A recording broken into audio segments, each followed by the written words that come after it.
miles off the highway. I've even reserved the same cottage we honeymooned in. Girl, I think it's the most romantic thing I've ever heard, Aunt Natalie.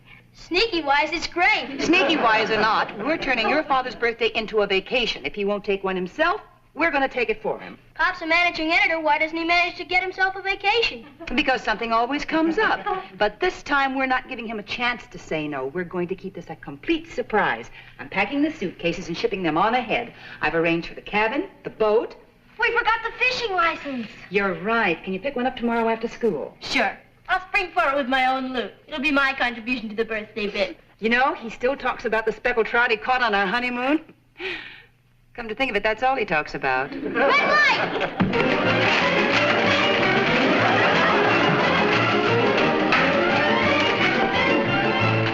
Hi, family. Hello, Uncle Martin. Hi, Kat. See, I'm sorry I'm late. I got held up. It was a South American Revolution I got involved in. Oh, you look tired, darling. Well, I am tired. Why don't you take a vacation? Ow! Nothing. Let's eat. Yeah, we're having speckled trout for dinner. Ow! What's the matter with you? Nothing. What's the matter with you? What's the matter with you? Come.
Picture of the girl and get a statement from her family. Now hit the human interest angle, whether they suspected what she was going to do, whether they knew the boy, and so on. Now, let's milk it.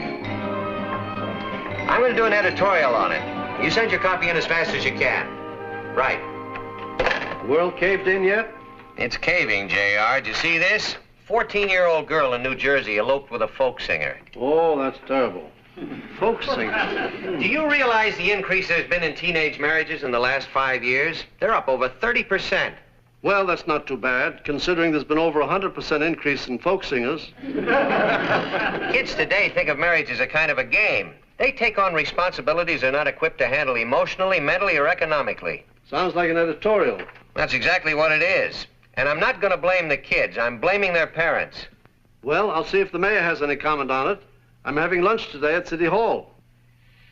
See you later, Martin. Right. Folk singer. Flies in the buttermilk. Shoo, shoo, shoo.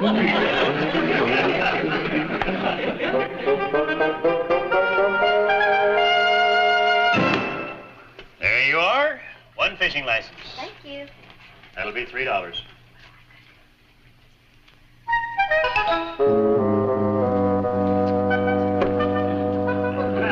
Do you really think you can keep it a secret from your dad? Sure. Slide. You can see we do a booming business here, Mr. Castle. Why, this is our third biggest week for marriages. It's incredible how young some of them really are. Martin was right. They're just babies. Oh, there's Patty Lane. Who?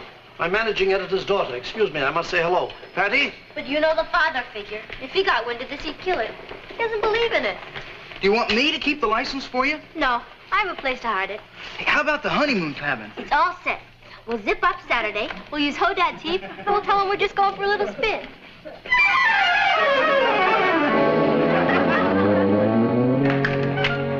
Oh, JR. Just finishing my editorial on teenage marriages. I'd say it wasn't a moment too soon, Martin. Now listen to this. It's time that we place the blame squarely where it belongs. Not on the frail, inexperienced shoulders of the newlyweds, but on the broad backs of the mothers and fathers who allow these situations to develop under their very noses in ignorance. And there's more. That's what I've come to tell you. Oh, you talked to the mayor. Did you get some information for me? Some. Your daughter's getting married Saturday. For a minute, it sounded as though you said my daughter was getting married on Saturday. I did. I saw her at the Marriage License Bureau. And you thought...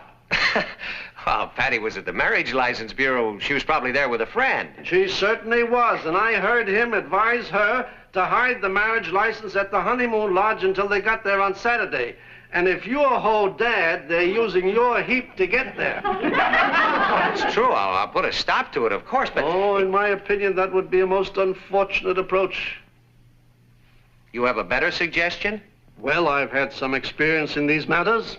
You're dealing here, Martin, with adolescent emotions at a white-hot pitch. You have no idea how delicate the situation is. I would advise you to handle it very carefully. You would? I certainly would. The usual procedure in these unfortunate occurrences is for the blundering parents to rush in and forbid the marriage. The pages of history are strewn with the bodies of star-crossed lovers. Patty, a star-crossed lover? She's hardly learned to roller skate. Well, perhaps they don't intend to do a lot of roller skating. Come on in, J.R. I'm sure there's some logical explanation for all this. I mean, Kathy'll know the answer. There are no secrets between Patty and her. If Patty were going to elope, Kathy would know about it. I'll ask her. Kathy? What makes you think she's going to tell you the truth? She doesn't have to. I'll know. See, Kathy's got a built-in lie detector. Whenever she says something that's not true, she hiccups. Kath? Hello, Uncle Martin. You're home early. Yeah, I had something to attend to. You know Mr. Castle. Yes, hello. It's nice to see you again, Mr. Castle. Kathy, you're looking very well. Thank you. Where's your Aunt Natalie? She went shopping. Oh. And Patty? Patty? She's at a Red Cross class.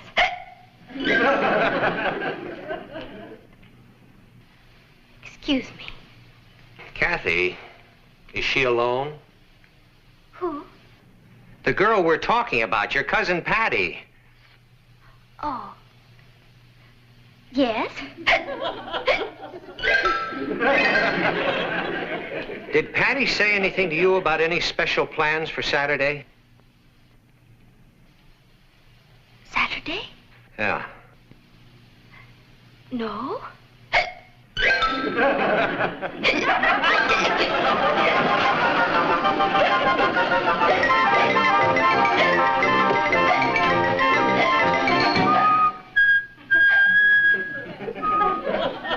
I'll kill him. When I get my hands on him, whoever he is, I'll kill him. Do you think you could identify him if you saw him again? Well, it would be a difficult face to forget. He was a peculiar-looking boy, moved around like a perturbed pelican. He was tall and thin and looked a lot like, him. Him? Well, it couldn't be him. I mean, that's Richard. Nobody would marry Richard. Why not? Well, it's just out of the question, that's all. He mowed my lawn last summer. You think my daughter would marry a gardener? Well, what does he do when he's not gardening? He eats. He lives in my refrigerator. I've been practically supporting that boy for 2 years, but I'll be hanged if I'm going to make it legal. Often getting excited about it isn't going to help anything. Well, wouldn't you get excited if he was going to be your son-in-law? Do you know what his income is per week? $10. I wouldn't buy Patty's bubble gum. Now, wait a minute. We're getting carried away, J.R. There's some perfectly innocent explanation for this whole thing. Patty thinks of me as a quaint old man from the Stone Age, but she genuinely loves me. She wouldn't do Richard to me. There must be an easy way of establishing the truth. You mean go out and confront them? What sort of a newspaper man are you? I mean, we spy on them. Spy on my own daughter? It's better than babysitting. Let's go.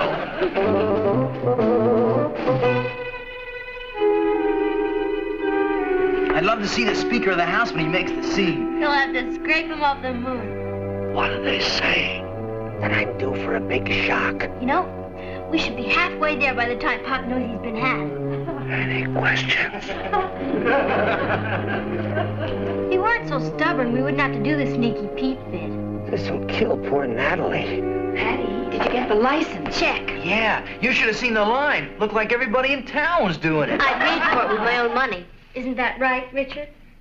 Let's hide it before your father runs across it. I've already got it stashed. My own wife. She's in on it. I don't like Patty paying for the license. It doesn't owe you well for the marriage.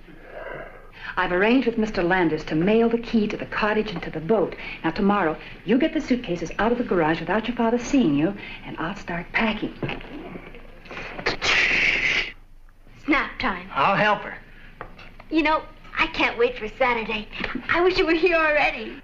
I'm sorry I had to open up this Pandora's box, Martin, but it's better to know the truth. You know what hurts most, JR? That they could do this to me behind my back. My own wife and my daughter and my niece treating me like I was an outsider. Well, I'm going to have it out with Natalie.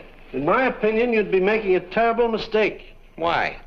Well, I imagine the reason they didn't come to you in the first place is because they're afraid of you. Afraid of me? What is nonsense? All Patty had to do was come to me and tell me that she wanted to marry Richard. I'm a reasonable man. What would you have done? I'd have killed her. I mean, you could still stop her, Martin. She's a minor. She's got to get your permission. She's got her mother's permission. I guess they expected me to read about it in the marriage notices. Patty is just a baby, JR. She's not ready to get married yet. Nobody's ready to get married to Richard. Well, maybe this boy's got some quality you've overlooked. Perhaps you're being unfair to him. Unfair? To Richard? Try to get to know him, Martin. And then you can bore from within. I got a better idea. I'm going to scare him out of the marriage. Okay there. I got it split. Bye. Don't go, Richard. I'd like you to meet Mr. Castle, the publisher of the Chronicle. This is Richard Harrison. Like hi. Quite. Come on into the living room, Richard, and sit down. You're inviting me into your living room? Yes, I thought we could have a little chat. Come on. Okay.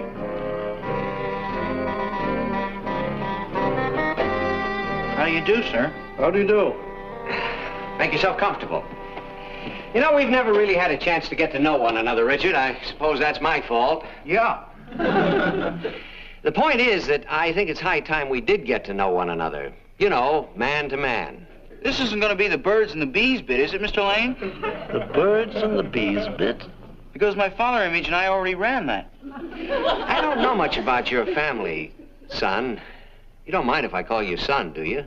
Not if it gives you pleasure. What does your father do? He's a brick and mortar type. He does the expressway bit and all that kind of movement. What did he say his father does? He's a highway construction engineer. Oh. Is your father a wealthy man? Pop swings pretty good with a lute. Maybe your father's planning to take you into his business. That's for me. I'd love being a cement jockey. Then it's all settled. Yeah. He won't have me. What's your present income? $500. $500 a what? A year. So what it boils down to is that in the course of the next year, your income will be $10 a week. Oh, no, sir. In the summer, I earn my own money. I cut grass. I know. Were you under the impression that you and Patty could live on that amount of money? No, sir. Were you? Not for one instant. Nor was I under the impression that I was going to support you. Well, gee, why should you? Exactly. Why should I? Can you support Patty? I thought you were supporting her. Well, you thought wrong. You'll have to support her.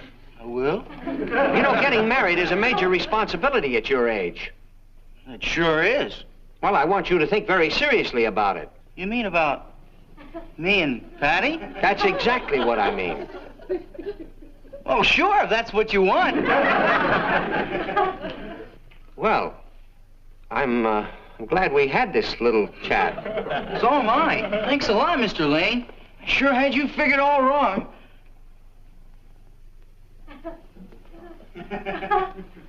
Goodbye, Mr. Palace. Castle. Funny, I had the system for memorizing names and Bye. Well? I'd kill him.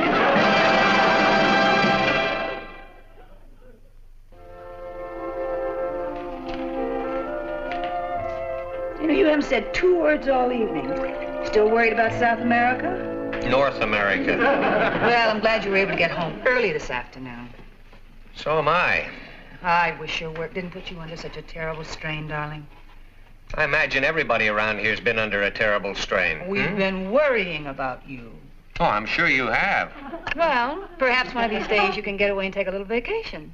Wouldn't that be nice? Yeah. Then we could relax and exchange confidences. Tell one another all our secrets. Secrets? Well, if there were any to tell, I mean. Of course, I'm old-fashioned, Natalie. I've always felt that the fabric that held the family together was honesty. That husbands and wives shouldn't keep secrets from one another. Oh, I agree, but sometimes the only way to manage things is to do a little secret plotting. Well, I'm going up to bed, dear. Coming? Now I'm going to sit here and drink my milk. Good night, dear. Yeah.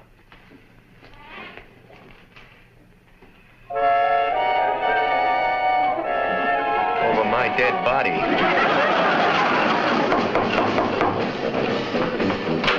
Come on in, JR. I got here as fast as I could. Come on out in the kitchen. I'll give you a cup of coffee. I didn't sleep a wink all night. What happened? Natalie came right out and admitted the whole thing. No. I couldn't believe it. She said that sometimes the only way to get things done is to do a little secret plotting.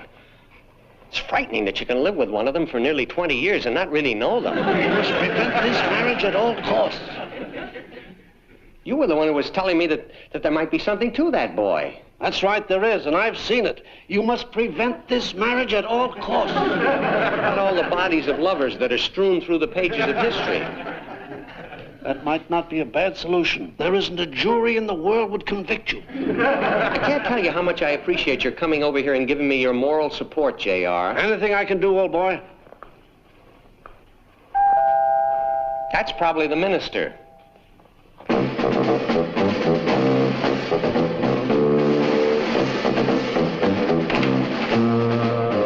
do you do? I'm Ted Landis. Yes?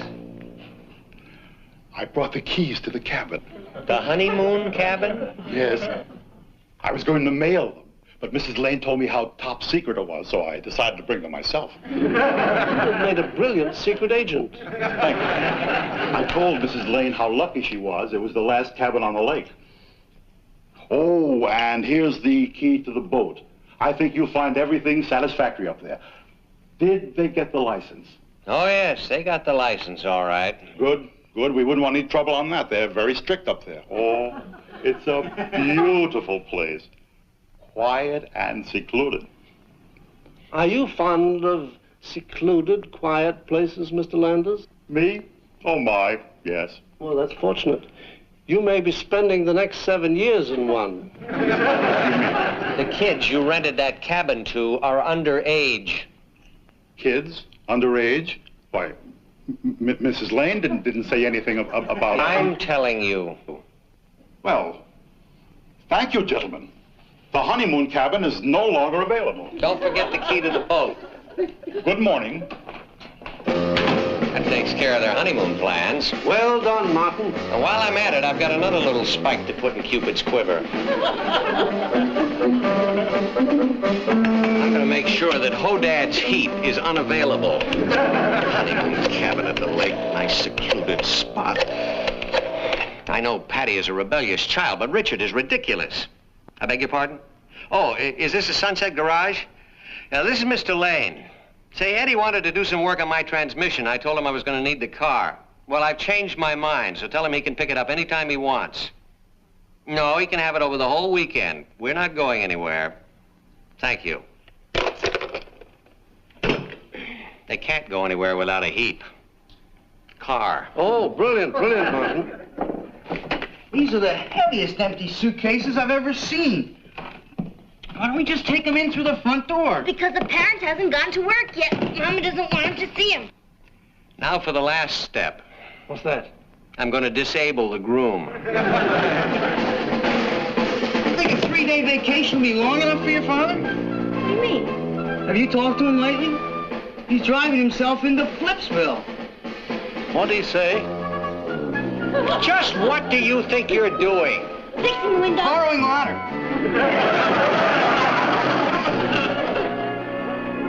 Kathy said you wanted to see me. Oh, hello, J.R. Natalie? Is anything wrong? I just wanted you to know that your little scheme was finished. Over, kaput. What little scheme? Oh, it's too late to play innocent, Natalie. I'm talking about Saturday. Remember the license, the honeymoon cabin at the lake? Hodad's Heap? You found out. You bet I did. Who's the stool pigeon? I didn't sing. Kathy. No, I'm afraid I'm the stool pigeon, Natalie. You found out and told Martin? I had no alternative. And they say women can't keep a secret. Oh, well, we tried. I'm sorry the surprise is gone, but it really doesn't matter. We can still go ahead with our plans. Well, that's where you're wrong.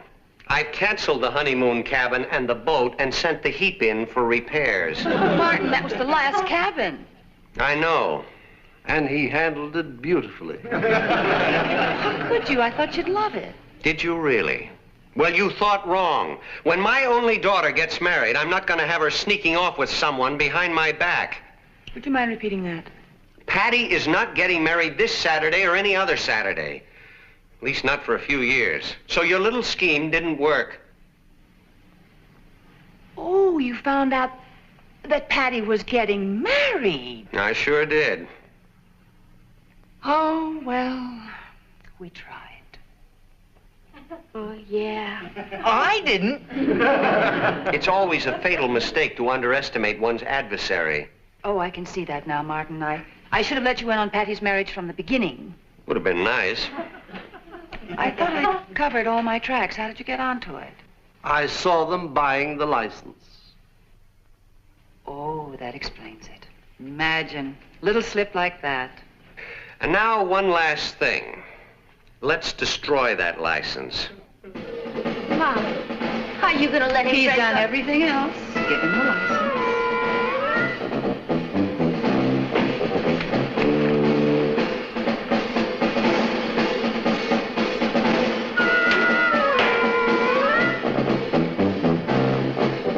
I'm sorry, Richard. Well done, Martin. Pop, I wish you You would... sit down, young lady. You and I'll have a long private talk later. Now, I'm going to be charitable. I don't mind admitting that this has hurt me very, very deeply. But I'm sure that all of you are feeling pretty ashamed of yourselves right now, so I'm not going to rub it in. This will end the incident, and I hope it's a lesson you'll never forget.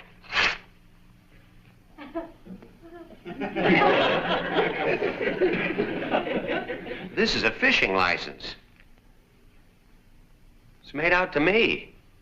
I paid for it with my own money. Right, Richard?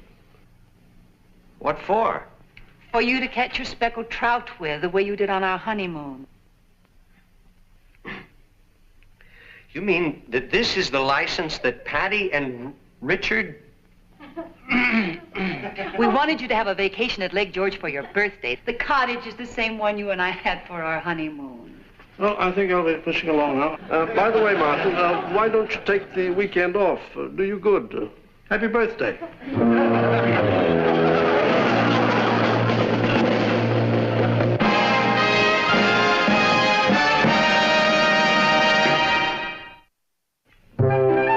Gee, it was nice of Mr. Landers to send these trout down to us. He felt terrible when I explained what happened. I wish somebody had explained it to me. Oh, well, these misunderstandings do occur, you know. Well, at least you have your fish. And barbecues are fun. Boy, they're beauts, Dad. I think those trout are about done, Martin. You think so? Oh, yes. I'll give you a hand. Speed things up a little. I have to finish my homework for art class tomorrow. I'm doing a wedding scene. Really? Mm-hmm. Everything is done but the wedding gown. I have to have the wedding gown done by tomorrow, or it'll be too late. I can't wait to see it. Martin!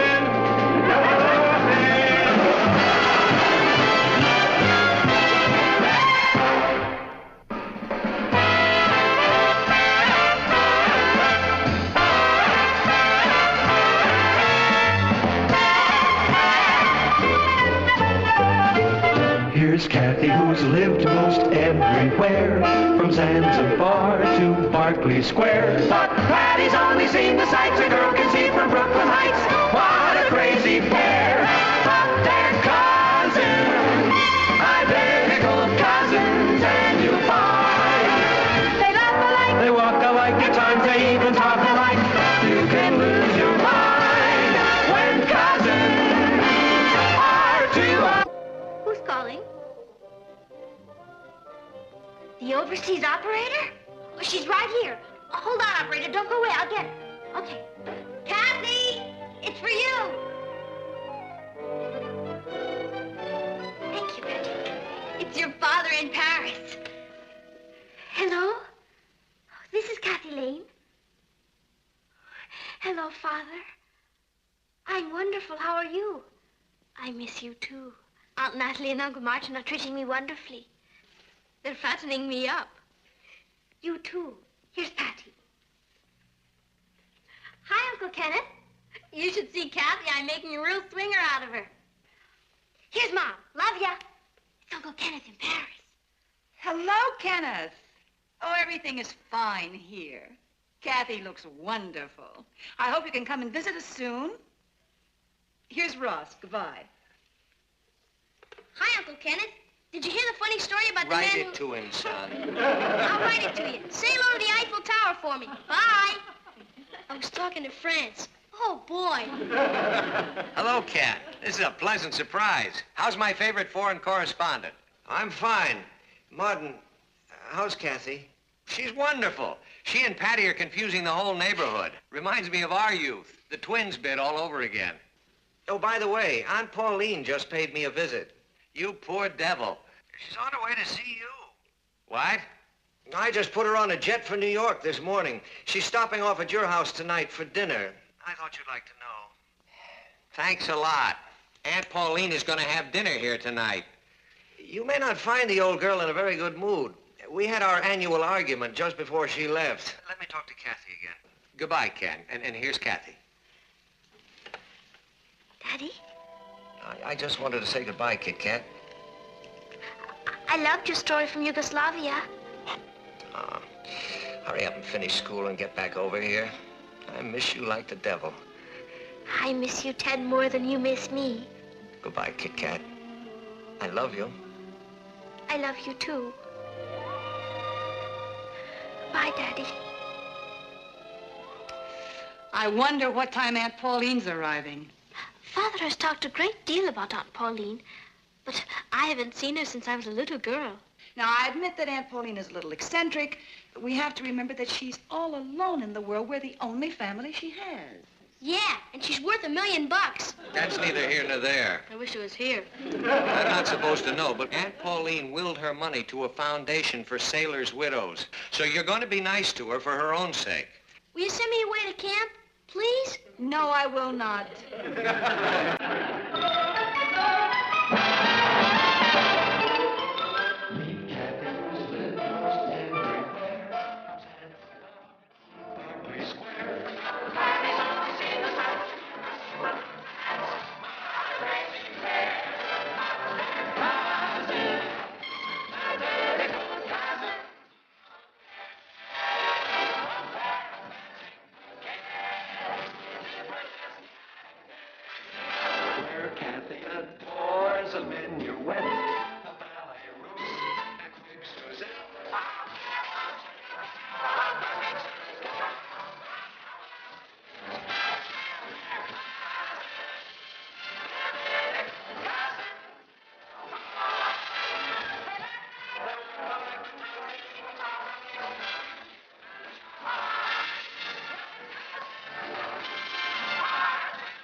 Gee, I get tired of lugging this stuff up to the basement year after year.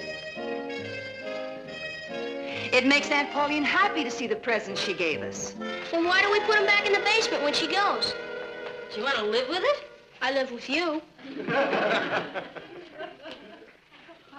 certainly is ugly, isn't it? Don't let Aunt Pauline hear you say that. She sculpted it herself. Out of old peanut butter, I think. I know. You're not allowed to criticize her.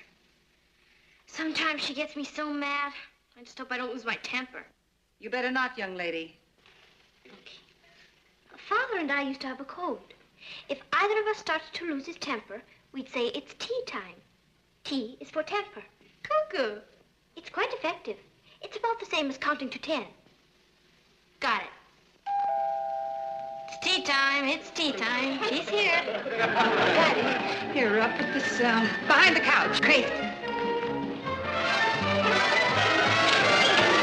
Aunt Pauline, welcome. Ah, my cher. You look lovely. You've gained weight. Where are the petite ones? There they are, the little loves. Ah, Patty. Aunt Pauline? Ross. My, you've grown. Yeah. Thanks. And this must be little Kathy. Très jolie. Hello, Aunt Pauline. You know, the resemblance is really remarkable. Of course, even as a child, Patty was a little prettier. Other than that, one could hardly tell them apart. Oh, charming. One forgets what a teeny little house it really is. Oh. Charming. Oh, my luggage.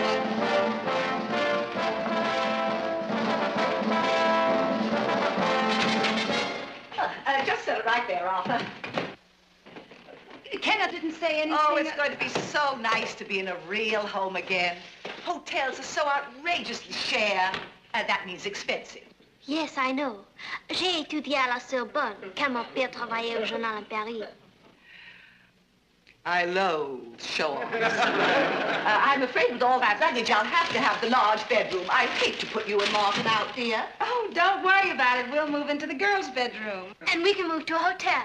You'll move into Ross's room. And I'll go to camp. You'll sleep on the sofa. That's all, thank you, Arthur. Shoo. This is Ding Ding, isn't she, dear? She's lovely. Isn't she sweet? I got her in Antibes. That's north of Nice. Isn't it south of Nice? You dear child. You really are quite a lot like your father. I'm afraid for you to put her down. I'm a little bit worried about Tiger. Tiger. Oh, get that beast out of here. He lives here. Don't tell him to get out of here. Tea time. Put Tiger on the patio. We'll figure out something. Come on, Tiger. Come on. Be a good boy. Tiger. Oh, hello, V.I. Shoo-Shoo. Don't be afraid, darling. Your mommy will take care of you. Now, children, go quickly, quickly. Get your presents. They're all marked. They all have your names on them. Go along. Oh, come, my love. Yes. Now, here's a good place, little Ding Ding. There we are. Yes. Of course, it's not what you're accustomed to, darling, but you'll be all right. Oh, my lovely statue. Oh, I'm so glad you appreciate the beautiful presents I brought you.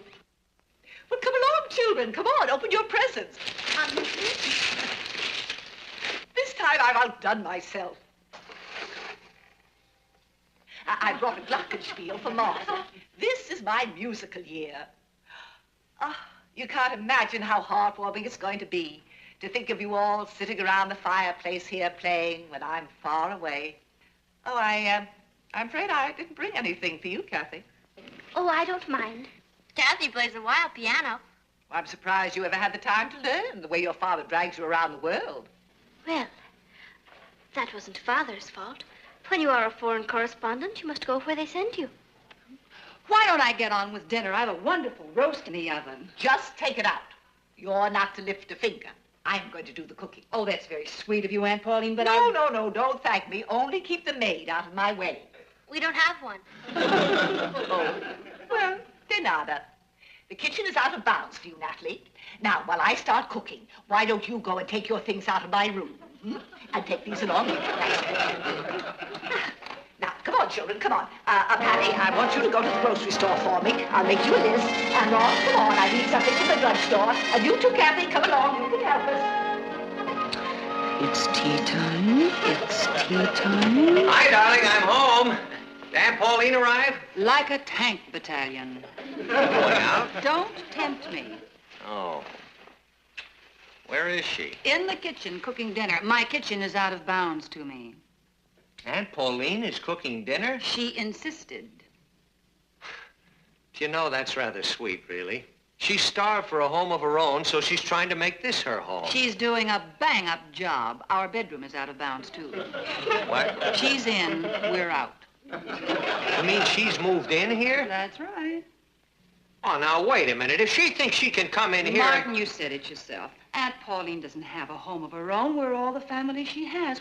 We can't be mean to her. Ah, Martin. Hello, Aunt Pauline. I'm sorry I wasn't here to meet you. Oh, well, I assumed you were detained on urgent business. Well, yes, as a matter of fact, You're thin. Natalie isn't feeding you properly. Oh, of course she... Well, I'll take care of that. I've always been a wonderful cook. But on this last trip to France, I realized that I knew nothing. Rien. Wait until you taste this dinner. I'm ready. I'm starved. Isn't there any way that you can hurry her up? She won't let me in the kitchen. Maybe she doesn't want you to steal any of her favorite recipes. Do you remember those crepe Suzette she made last year? They were marvelous. Here we are. You'll see. The good things in life are always worth waiting for. I'm so hungry I could eat a horse. That won't be necessary, young man. Looks delicious. What is it? Beefsteak. I love beefsteak. Oh, well, these are especially good. You really will love these. Now, go ahead, everybody. Eat your heart's content because there's plenty more in the kitchen. Enough for seconds and even thirds if you want them.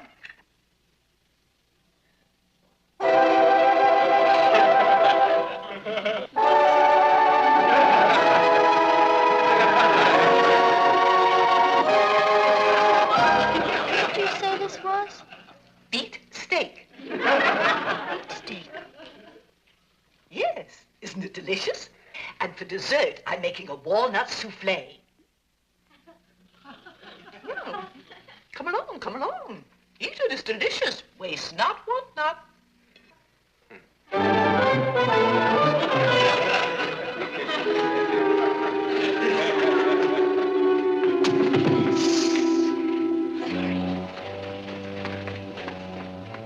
Hurry up, Natalie. I'm beginning to fade away. Yes, so am I. Hi.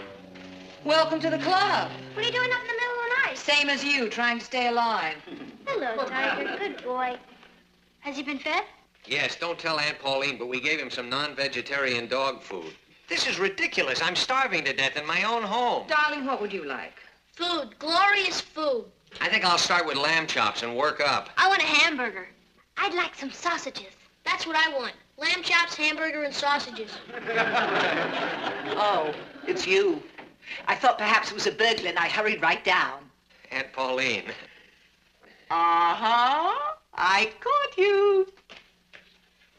I knew you'd want some more of my beef steak. Remember, I told you there was enough for seconds and even thirds? Come along, everybody. We'll sit down and have a delicious midnight feast. And some tea.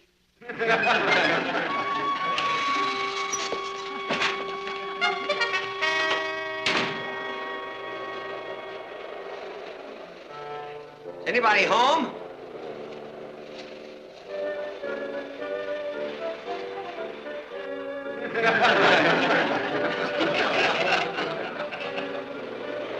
What's going on here? An Eskimo convention? It's freezing in here.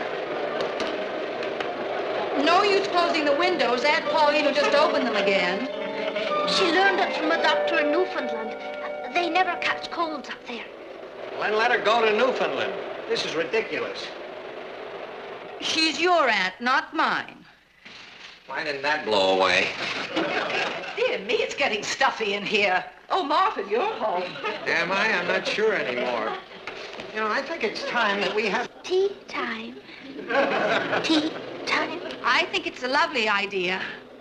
You certainly are a tea-drinking family. It keeps us from freezing to death. Now, about that doctor of yours in Newfoundland... Oh, wasn't it lucky I ran into him? You know, when you're virtually alone in the world and have to travel every place by yourself, it's so important to meet nice companions. What were you going to say about the doctor, Martin? Oh, just that his cold theory sounds interesting. Oh, I knew you'd think so. Ah, there, that's better. Wakes up the lung sacs. I have the most wonderful idea for tonight after dinner. We are going to have a musical. I'm sorry, Aunt Paulina. I have this date with Richard, and I have some work to do. And I have some mending to do. I have this editorial to write. And I have to go to camp.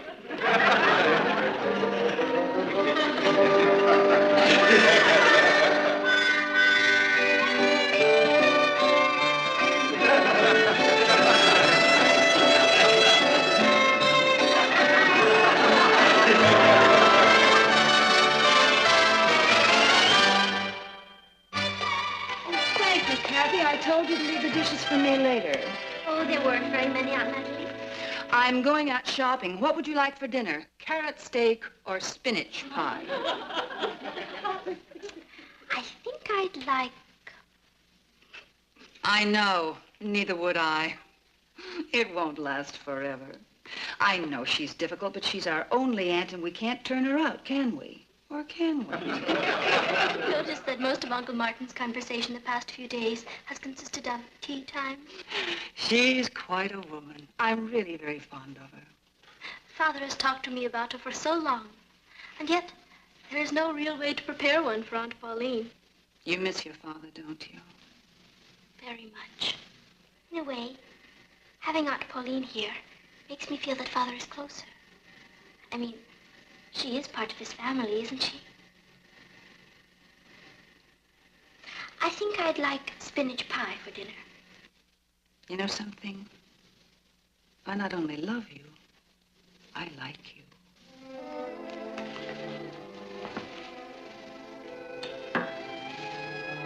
I'm glad.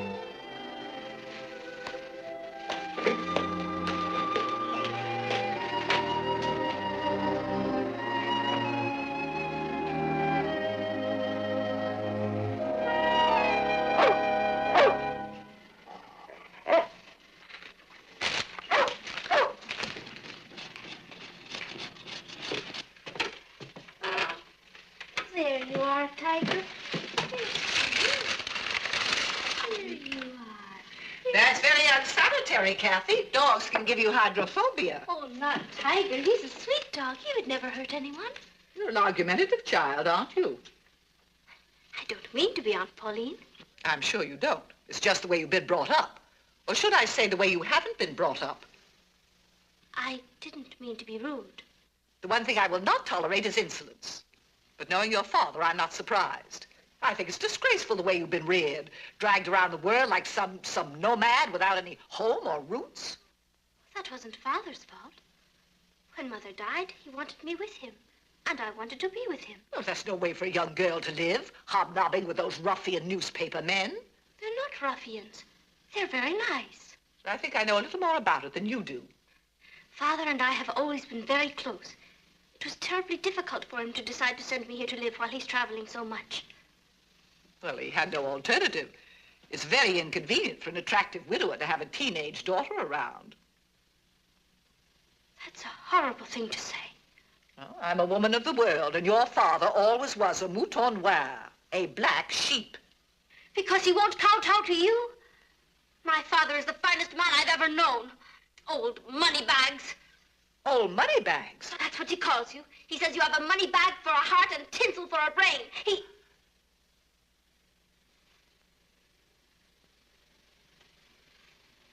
I'm sorry. I should never have said that. So, that's the way my family talks about me behind my back. The ingratitude. Well, I shan't impose on any of you any longer. Oh, no, Aunt Pauline. I'm terribly sorry. You can tell Martin to send my things to the Hotel Mallory. But...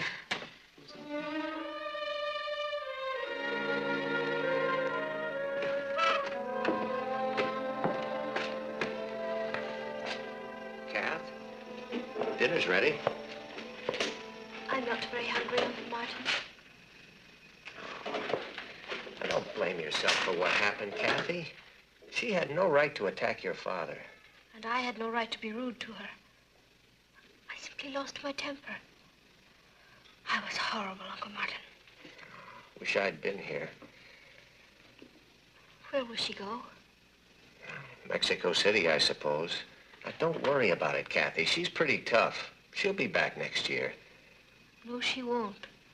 She's terribly proud. She meant what she said. Well, we'll talk about it later. Come on, have something to eat. You'll feel better. Aunt Natalie fixed some stuffed veal chops. Real veal. Would you excuse me? I don't care for any dinner.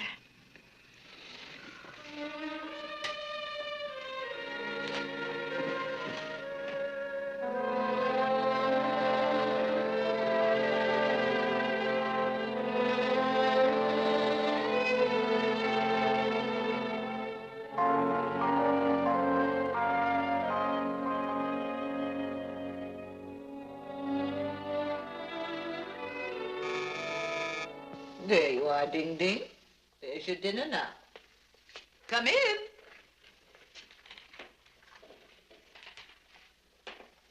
Oh. They sent you to beg me to come back. Well, you're wasting your time. I came to apologize. You only said what everybody's been thinking about me for a long time. Only they wouldn't say it because they wanted my money. But I have no intention of being the family joke. Please go.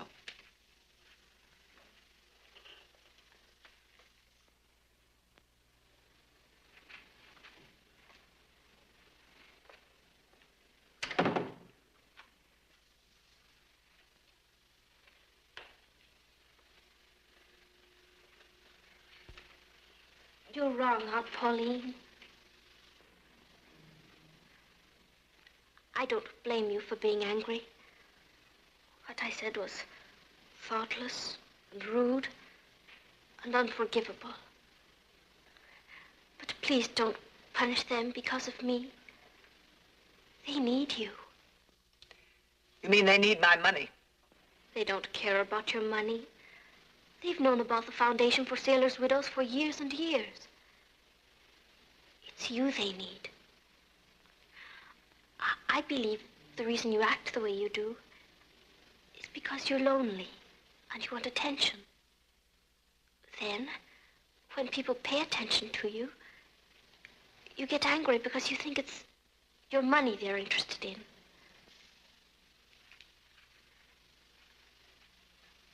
You're not the easiest aunt in the world, but you're all we have. We love you, and we need you, and you need us. Won't you forgive me?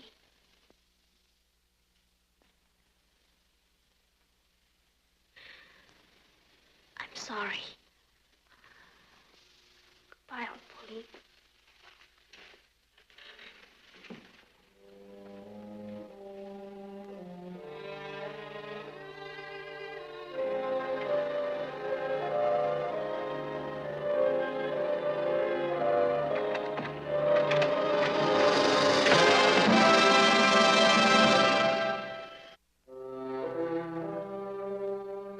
Things sure are quiet around here without Aunt Pauline.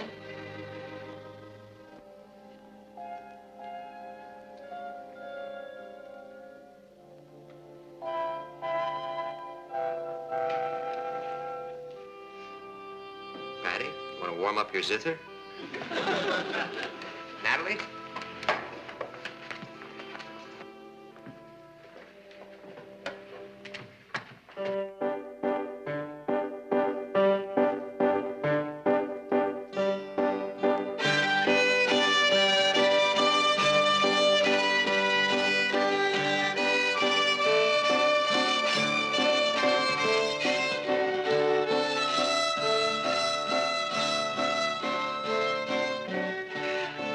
That's terrible.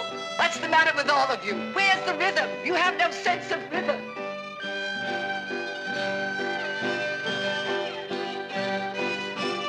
No, that's terrible. Come on now. It's 1, 2, 3, 1, 2, 3.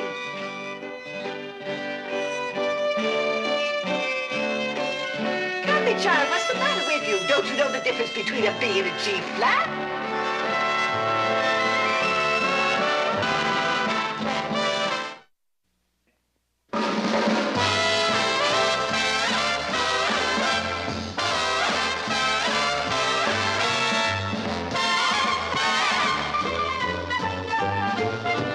Miss Kathy, who's lived most everywhere, from Zanzibar to Berkeley Square. But Patty's only seen the sights a girl can see from Brooklyn Heights.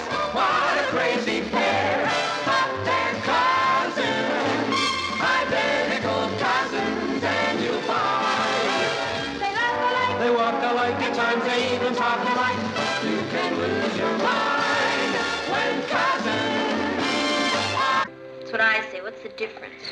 Capri is the lower part of the island. Anna Capri is above it. A little funicular takes you to the top. You know, cousin, it isn't fair. I strained my brain studying about all these crazy places in books, and you've been to all of them. It's a cinch for you. You know why you get better grades than I do? Why? Because you're smarter than I am. No, I'm not. What you said is true, Patty. Father and I have traveled almost everywhere. We spent a week in Capri when he did a feature story on the Grotto Azzurra. This week he's in Greece. Next week he goes to Helsinki to cover the opening of Parliament. Boy, I wish my father were a foreign correspondent. He does lead an exciting life. Do me a favor.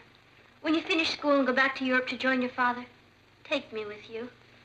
I'm tired of school. I want to get into real life.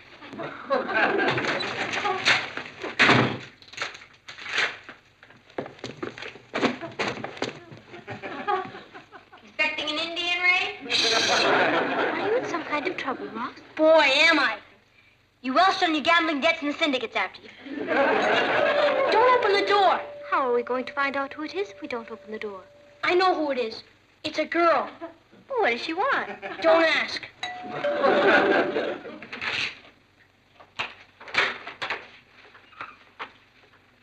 Hello. Hello. Is Ross at home? I think so. I'm Nicky Lee Blake. How do you do? I'm Ross's mother. I knew you must be. You have the same warm eyes. Ross? What? I'm gonna hide.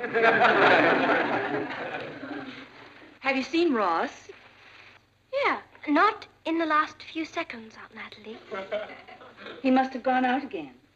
He's very shy. I think it's just dark. Ross, shy? You're new around here, aren't you? Yes. We moved up from Virginia last month. I'm Nicky Lee Blake. Why, you must be Ross's beautiful sister, Patty. Well, Ross is finally acquiring some taste. And you must be his remarkable cousin, Kathy. He speaks of you all the time. Does he? The reason I came by is that we're having a novelty leap year dance Friday, and the girls are asking the boys. I want to go with Ross. This isn't leap year. I know. That's what makes it a novelty. Why didn't I think of that? You're not from the South. The boys are to have corsages for the girls, but I'll send my corsage to Ross so he won't have any expense. My father and I will pick him up here Friday night at 7 o'clock. Thank you so much, Mrs. Lane. Goodbye, Patty. Bye. Goodbye, Kathy. Goodbye, Nicky. Now I know why the South almost won the war.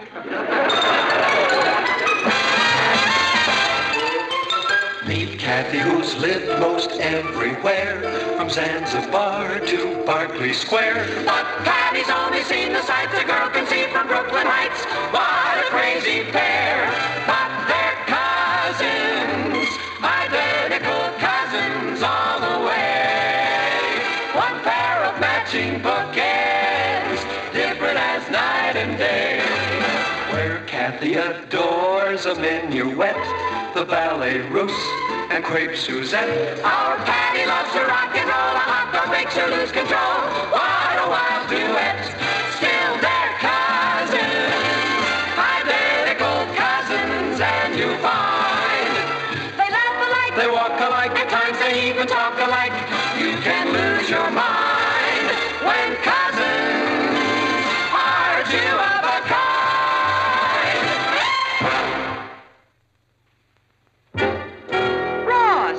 What are you doing behind the piano?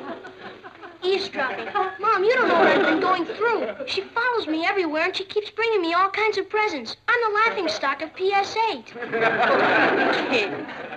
Come on, Kath, I'll play you a game of darts. All right. Hello? Yes, this is Mrs. Lane. Oh, hello, Mrs. Blake. Yes, Nicky Lee just left. The dance Friday night? Well, I'm afraid Ross doesn't... Charity dance? A charity dance for orphan children. The school is sponsoring it? Well, of course, Ross would be delighted to go. Well, that'll be fine. Friday night at 7. Thank you for calling. Goodbye. Mom, what have you done to me? I had to accept, darling. Why would you want to do that to me? I'm your only son. It's for a very worthy cause. I won't go. Oh, you're being silly about this. Of course you'll go.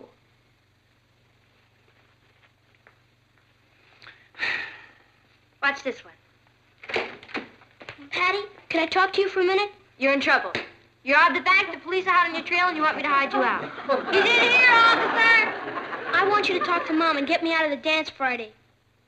You mean that's really bugging you? You're afraid. Afraid of a little girl. Boy, I've waited a long time for this. You mean you aren't going to help me?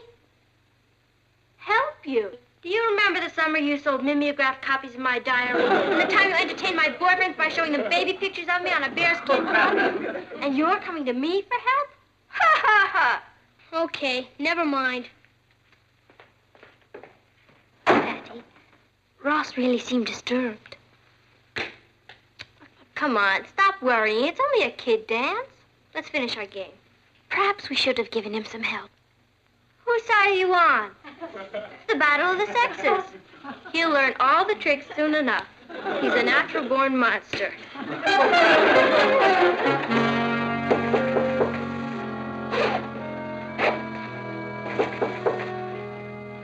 Come in. Oh, it's you.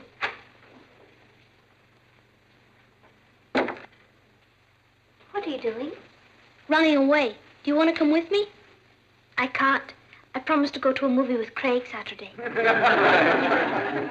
Are you running away because of the dance? You bet I am. I'll send for my ham set. Don't let Patty touch it. Ross? Why are you so afraid of girls? How do I know? I'm not a psychiatrist. I'm just a scared kid. Afraid of me? I'm a girl. You're only a cousin. You don't have designs on me. I'm sure Nicky has no designs on you. She seems very nice. All you have to do is take her to the dance and bring her home, and that's the end of it. No, it isn't. That's only the beginning. First, there's another dance, and they expect you to take him to that. Then you have to take him out to dinner and to the movies. Before you know it, you're engaged, and you have to wear clean shirts. Then you get married, and you have to take your old bride with you on your honeymoon and get a job. And for the rest of your life, it's bills, bills, bills. Kathy, I'm not ready to get married. No one said anything about marriage. It's only a dance. You don't know Nicky Lee Blake. She's murder. Why don't you tell your mother how you feel? She sold me down the river. All you women stick together. That's how you get us. Goodbye, Kathy. All right.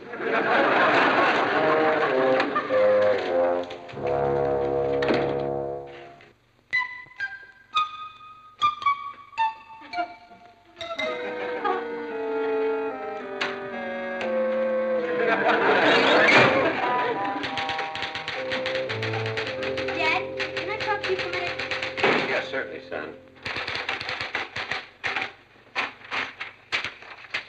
Okay.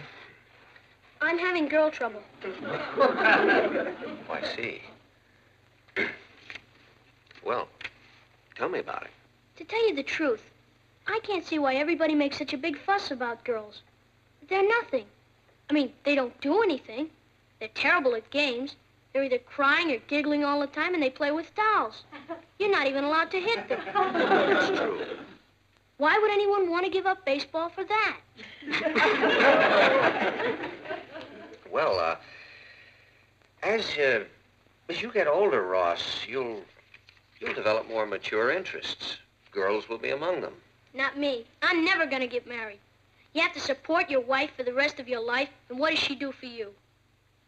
Oh, she'll cook, clean, be a companion, nurse you when you're sick, wash the dishes, do the laundry, bring up your children. Who wants to marry an overpaid maid? You think your mother is an overpaid maid? Well, of course not. I mean, she isn't a woman. She's Mom. They don't make them like her anymore. I agree.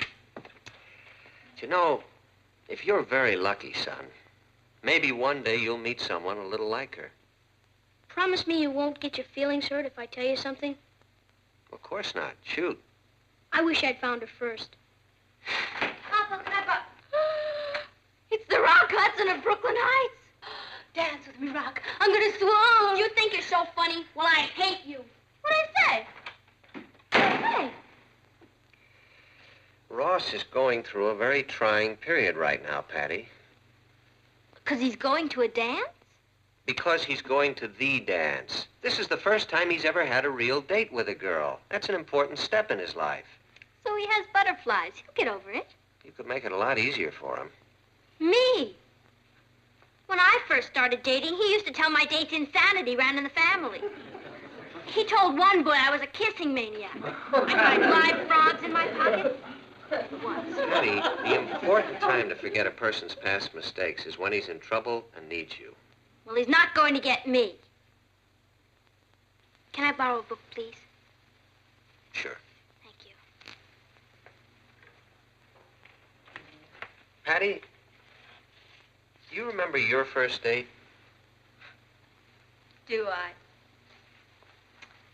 Herman Brinkerhoff. Boy, I had a crush on him. He invited me to his 12th birthday party. After he blew out the candles, he got me in the closet and tried to kiss me. The braces on our teeth got locked. I wanted to die. I remember you came home and begged me to move us to another city. I didn't want to have to face Herman Brinkerhoff again. He was in every one of my classes. You know, Papa, I'd forgotten about that. I was sure a silly kid. I must have cried for a week. What would you do if that happened today? I'd laugh so hard at... Oh, I fell for the psychology bit, didn't I? Patty, this is a difficult time for your brother.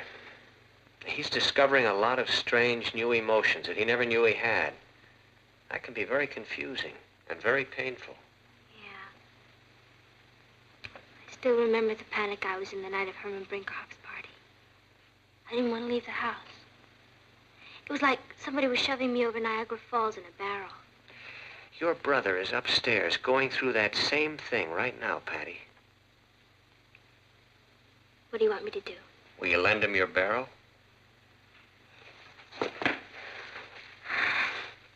He doesn't deserve you. Neither do I. Oh. Well, if he has to go over the falls, I guess we might as well see that he has a comfortable ride. Right. Patty? Thanks.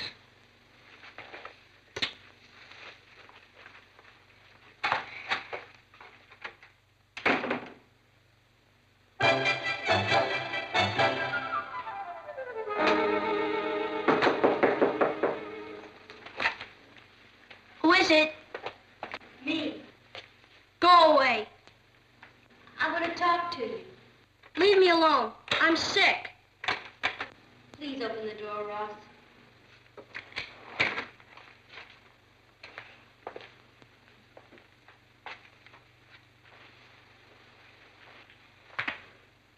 What's the matter?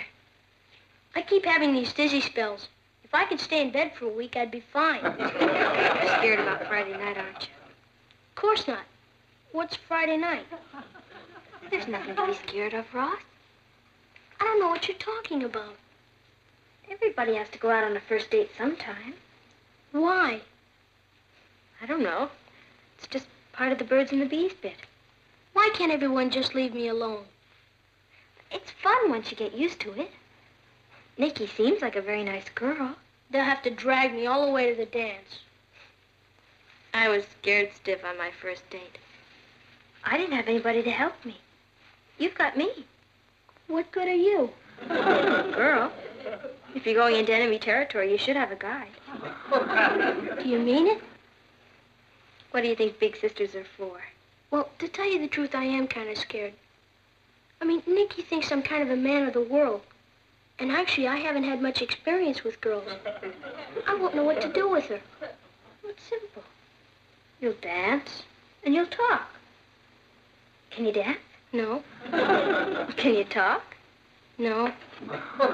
That's hopeless. What do you mean, hopeless? Before you can count 1, 2, 3, you'll be acting like Cary Grant. 1, 2, 3. 1, 2, 3. Good, you've got it. You're a natural born dancer. But I only know that one step. Am I going to stand there all night and do that step? You won't be dancing all night. You eat and talk. I know how to eat, but what'll I talk about to old Nicky Lee Blake? The first thing you have to do is stop thinking of her as old Nicky Lee Blake. She's a very cute little girl, and she likes you. Okay, let's practice conversation, okay? Kathy, you go out and be Nicky. All right. Here we are at the dance, and here's pretty little Nicky. Hello, Ross. Hi, Kathy.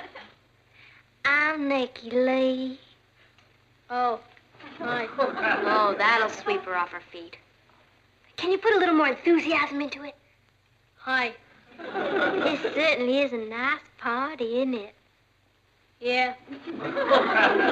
I love to dance, don't you? Yeah. Have you lived here all your life? Yeah. Did I do something wrong? Well, you're laying there like a lump of wet concrete. Haven't you got anything to talk about? It's no use. I'm not a ladies' man. Now, let's try it again. The big secret in being popular is to make your date feel you're interested. Okay? Now, ask questions. Go ahead. Say, what do you think of the Mets this year? I thought you'd try a more general question. What kind of ice cream do you like? Maybe we could get a doctor's certificate saying you're sick. Okay, come on, we'll try it again.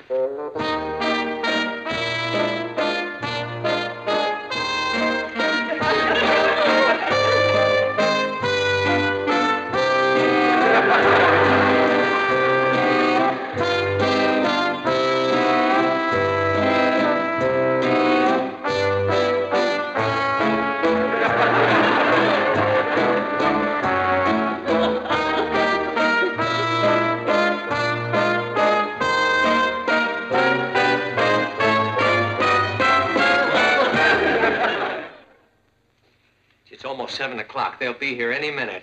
Ross must be up in his room. We'd better go get him. Ross! Come on! It's time to go! Ross! Ross! The crazy mixed-up kids run away.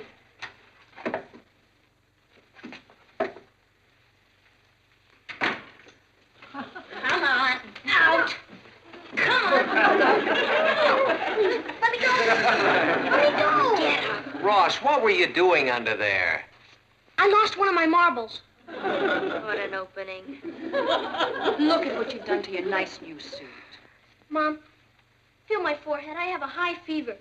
He does feel a little warm. That's war nerves. Son, pull yourself together. Nicky's going to be here any minute. I can't go. You're not going to chicken out now after all the work we've put in on you. I just can't do it. I tried. Honestly, I tried. Son. Please, Dad, don't make me do it. I don't need girls. When I grow up, I'm going to be a real estate salesman. You know, it wouldn't be so bad for you if you just faced the music. They're here. Let's go. Come on. Let's go see Nicky. Come on. You don't understand. I have this terrible headache. Ned, I won't ask you for another favor. Please? Will you stop acting like a baby? It's only a party. I'll give you all the money in my bank if you let me go. That's over $50. Will you cut it out? You act like you're going to your execution. I forgot how to bow. Please, let me go upstairs and practice. No. Well, good evening, Nicky. Good evening, Mr. Lane. Good evening, Mrs. Lane. Good evening, Nicky. Daddy's in the car. Is Ross ready? I can't go. I'm sick. What's the matter? I think it's pneumonia. Oh, I'm so sorry. Have you seen a doctor? You don't seem to have any fever. That's the trickiest kind. Hey, that's a pretty dress. I'm sorry I have to waste it. That's the bravest thing I've ever heard of. Here you are, dying of pneumonia, and you're worried about me. Well, that's the way I am.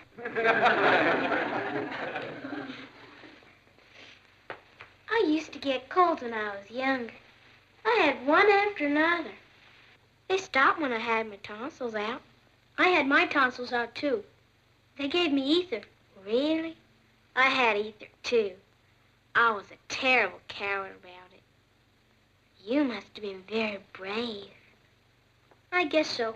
It's different with a man. I'll bet I ate 10 quarts of ice cream after I woke up. Did you really? I like ice cream, too. What's your favorite kind? Strawberry. You got my corsage. Yeah. Thanks. Gee, I'm awfully sorry about the dance, Nicky. To tell you the truth, I'm a terrible dancer. I'm probably the worst dancer in Virginia. Anyway, I like just talking to you. You're the most fascinating boy I've ever known. Me? Fascinating? Oh, yes. Well, I feel better now. I guess Nicky and I will be going to the dance. Well, that's fine, John. Have a good time now, son. Thanks. You know how these old dances are. Have Ross show you some of the new steps he knows. What new steps? Oh, just some of the very newest dances I picked up. I'll teach you if you're interested. I'd love to. Well, shall we go, Nick? We'll probably be late. Don't wait up. Good night, everyone. Did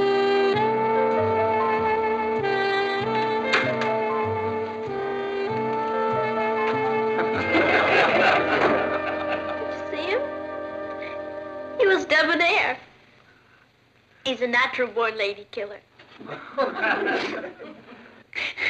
Oh, what are you crying about? Isn't it silly?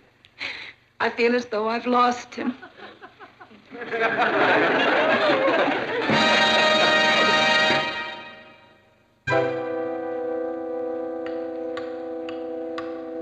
That dance can't still be going on. They said he'd be home by 10 o'clock. Something must have happened to him. Martin, it's 5 minutes to 10.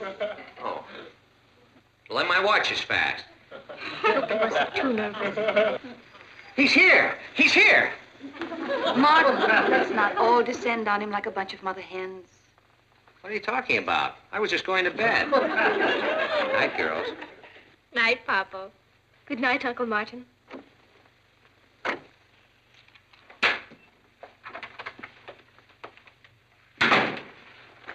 Thank you for a lovely evening, Ross. It was nothing. You made it perfect. You're the best dancer I've ever seen. You make my sister Patty look like nothing. Do you want to go to a movie Saturday? There's a new Western. I love Westerns. We'll go Dutch. Mother would like you to come to dinner one night next week. Great. And you come over here for dinner. Do you believe it? Well, Father's waiting. Good night, Ross. Good night, Nicky.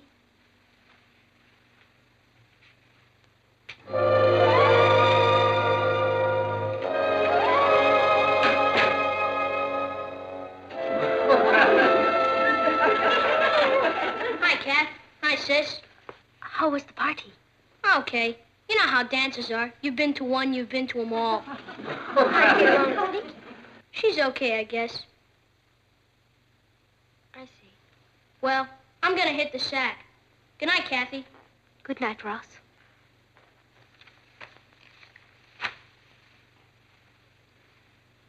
He didn't mean any of that, Patty. Let's face it, he's selfish and ungrateful. When I think of all the trouble we went to so that he... Oh, I forgot. What? Thanks for the greatest evening I've had in my whole life.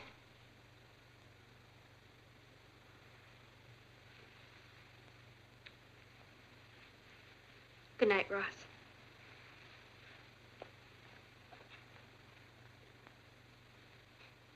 Men, what are you going to do with them? Let's go to bed.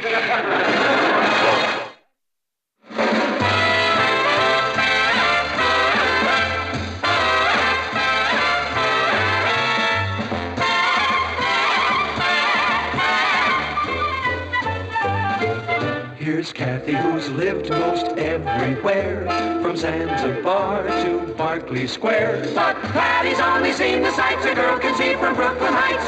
What a crazy pair, but they're cousins, identical cousins, and you'll find they laugh alike, they walk alike, at times they even talk alike.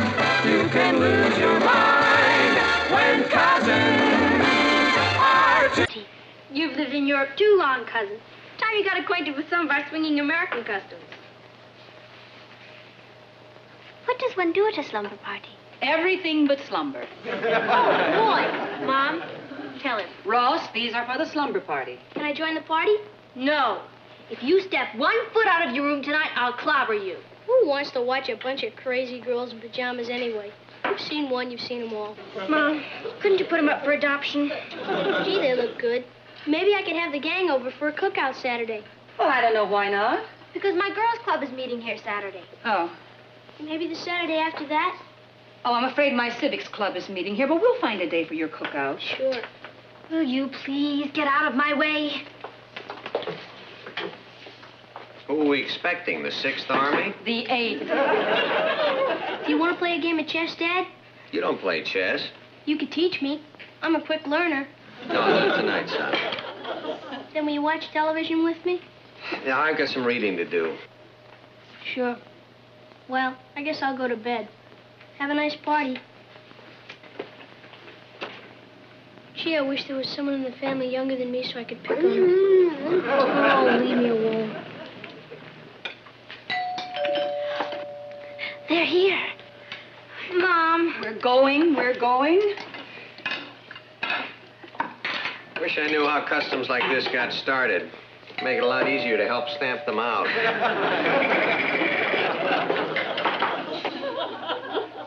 I've heard of camping out, but this is ridiculous. Oh, come on, older generation. Well, we made it. Is there anything to eat? Stow your gear and we'll go up and change.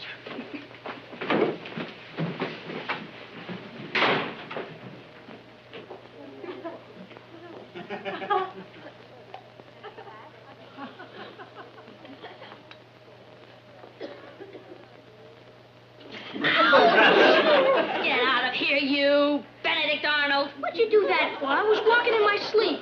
Then start running in your sleep, Buster, all the way up to your room. If you come down here once more tonight, I will personally kill you. Boy, when I grow 6 more inches, am I gonna get you?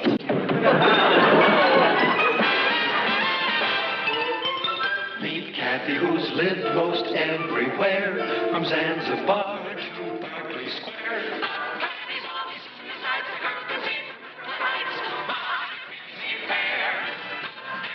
Cousins, identical cousins all the way. A pair of matching bouquets, different as night and day. Where Kathy adores a minuet, the ballet russe, and quick Suzette. Kathy knows rock and roll, that makes you lose control. What a wild thing is, stand there, cousins, identical cousins, and you'll find they laugh alike, they walk alike, at times they even talk alike. You can't lose your mind when cousins are two of a kind. No wonder they weren't on our sneakers. They were. Me, I just don't dig it. You gotta get the beat. That's great, Mother. To throw back to the Stone Age. Boy! The enemy's at the gate. Don't panic, folks. Friend or foe, I can't face him looking like this. Kathy, you hold the beast at bay till we get these birds' nests out of our hair. I'm in my night clothes. Put the chain latch on the door. The long man upstairs says no boys allowed.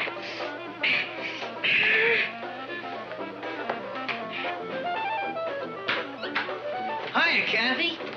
I'm sorry, Richard. I can't let you in. Yeah, I know, but I'm already in. Where's the goon squad? The what? The fellies from up at Dreamsville, the girls. Oh, they'll be here in a second. They had to get some things out of their hair. As long as it's not us. Greetings, monsters. It's the wolf pack. So toss us our little Red Riding Hood, wench. Down, Fang. You can't turn us out like this. It hurts us worse than it hurts you. Good night. Don't think it hasn't been fun. Don't be hasty, girl. The night's still young. Yeah, and so are we. And that's what the lawman upstairs says, and that's why you have to leave. Bye. Whoever thought of boys must have made $1 million. Then somebody came along and thought of girls. Think of the money there must have been in that.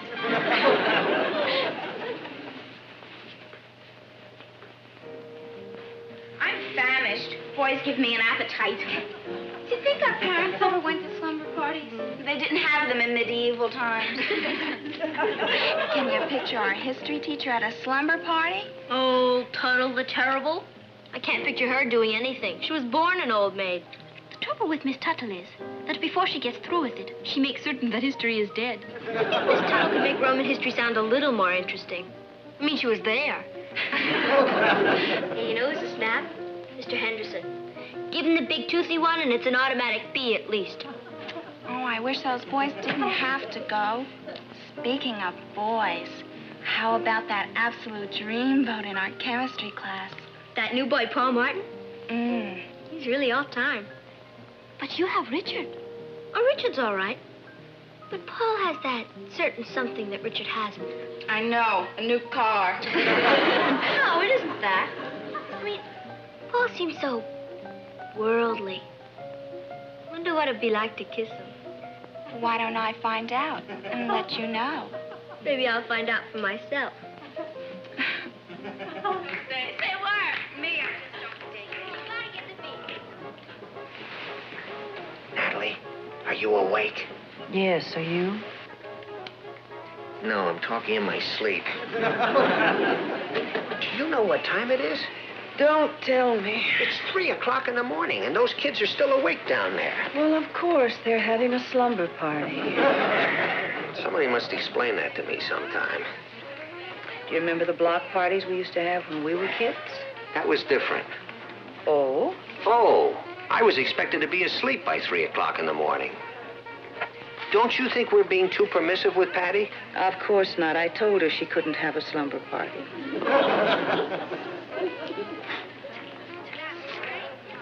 Listen to them. They sound like a gaggle of geese. What in heaven's name do they find to talk about all night? Boys, food, boys, teachers, boys, clothes, boys. I'll certainly be glad when they're over this stage and a few years older. No, you won't. Why not? Because Patty and Kathy will probably be married and living in their own homes. And we'll remember tonight and them downstairs with their friends at 3 o'clock in the morning. And we'll be grateful for tonight. Yeah.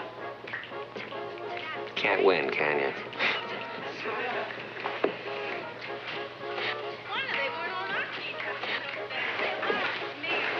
Good night, dear. You want to bet?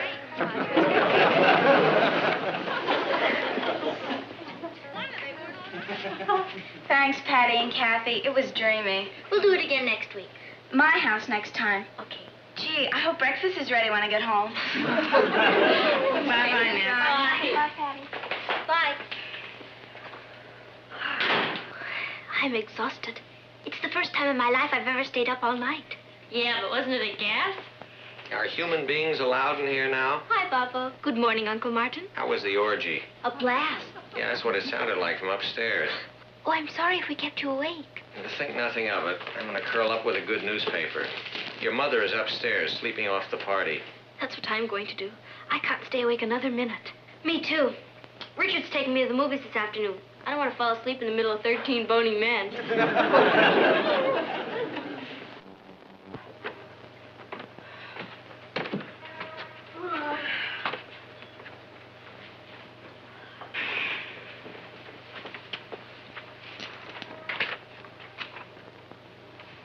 You know who's a snap? Mr. Henderson. Give him the big toothy one, and it's an automatic. Be at least. The trouble with Miss Tuttle is that before she gets through with it, she makes certain that history is dead.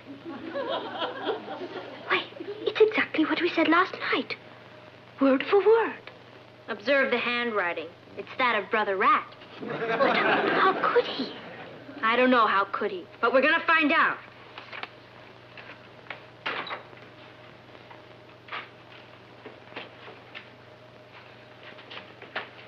He's escaped. Come on.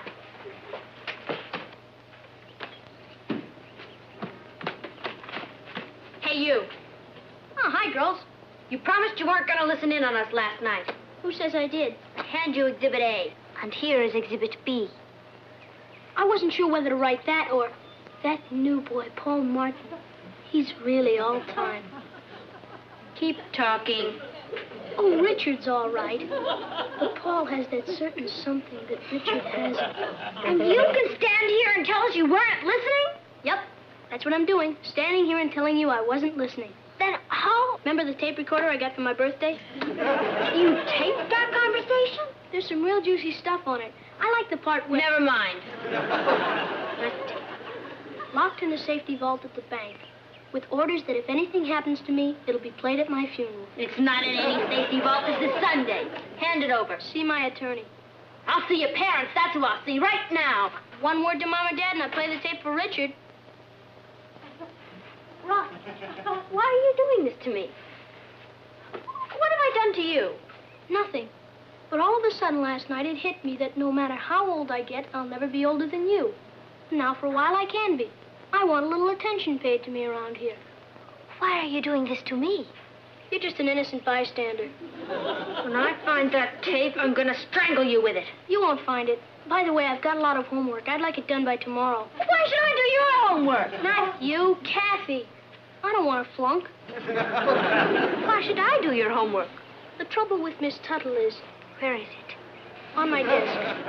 You can make my bed and clean my room. You monster. If you think you're going to get away with it... Paul seems so worldly. I wonder what it would be like to kiss him. What are we waiting for?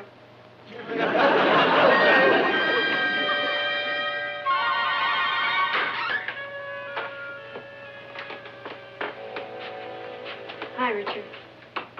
Hey, you're not even dressed. I can't go to the movies with you. What's the matter? You sick or something? Not exactly, but you're warm. The family ground you? Well, then what's the matter? I just can't go, Richard. I've got a headache, I think. You think? Either you've got one or you haven't. And I've got one, a big one. It's bigger than both of us. Someone else? How could you say such a thing? Easy. I've seen you eyeing that Paul Martin character in chemistry class. He doesn't mean a thing to me.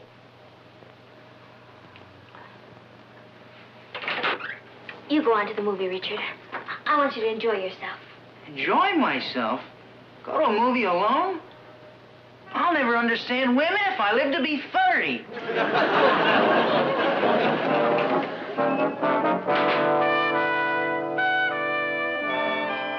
The capital of Uruguay is Omaha, Buenos Aires. Montevideo. Why? Hello, Uncle Martin. I just thought it was time we learned more about our Latin American neighbors. Well, that's Ross's homework you're doing, isn't it? Ross had an important ball game. And you're cleaning up his room for him. Now, you never set foot in here. You always said it wasn't fit for pigs. It is now. How did he con you two into this? Oh, he didn't. We offered to do it. He looked sort of pale, and we told him to go out and get some fresh air or something. Girls, are you sure everything is all right? Fine, Uncle Martin. Sure. We'll do this for Ross, and he'll do something for us someday. I'd like to live that long.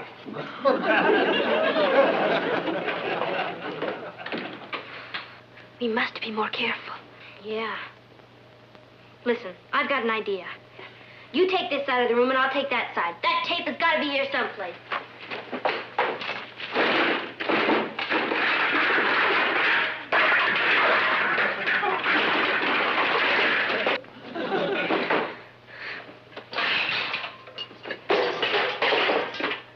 You must have swallowed it. Perhaps he has it buried somewhere. It has to be here. But I give up. Come on, Kath, let's go. Go? Oh!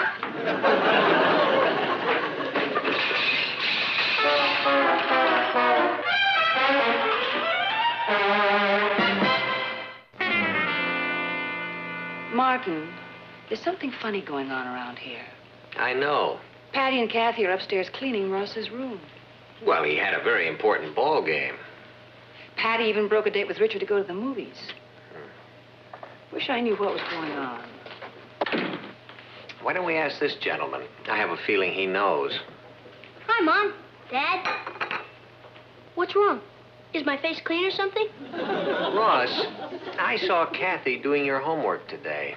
And I saw Patty cleaning your room. How do you like that? You can't beat girls. All we want to know is why. That's just because Patty's a great kid. After all, she comes from wonderful parents. Flattery will get you nowhere. What have you got on her? Gosh, can a girl do a good deed for a brother without everybody getting suspicious? In your case, no. It's the unanimous opinion of her wonderful parents that something shady is going on. Dad, there isn't. She just loves me like a brother, that's all. Whatever it is, we'll probably never find out. You know something? I'm glad.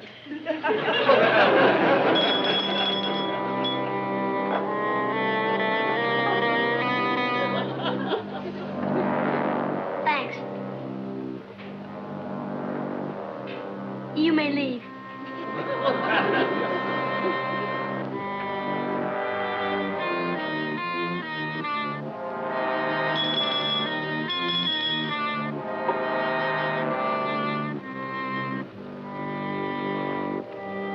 Turn it on. Not that one, channel 7. You may go.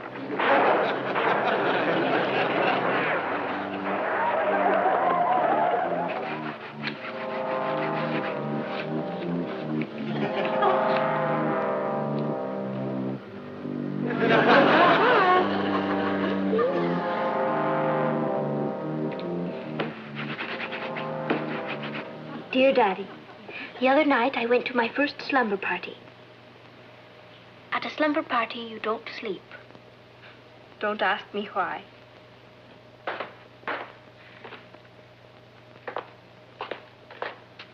He's giving me a coffee break. There must be some way to stop him. Do they sell hand grenades to minors? I don't think you'll have to find out. I have an idea. We can't drown him in the bathtub. He never takes a bath. I know how to find out where he's hiding that tape recorder. We will have to wait for the proper time, but I know it will work.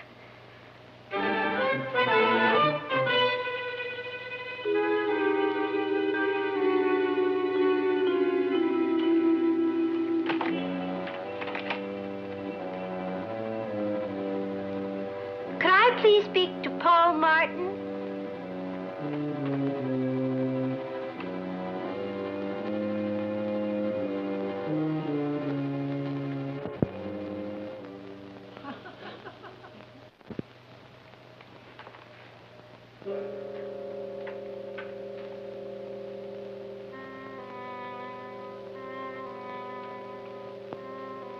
Paul, it's Patty, dear. Oh, no, I'm sure Richard doesn't know anything about it. Oh, the same meeting place? That's wonderful. He'll never find it. Paul, you really do? Well, I feel the same way about you, too. The same place. Tomorrow? Darling, you know I'll be there. Bye.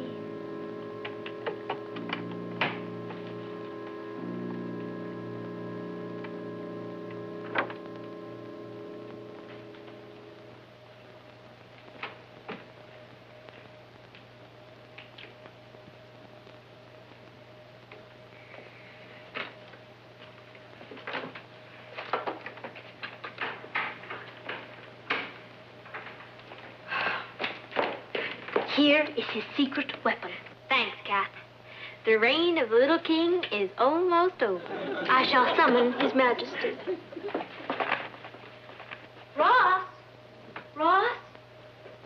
Patty would like to talk to you a moment. What does she want? I'm watching television. I don't know. She said it was important.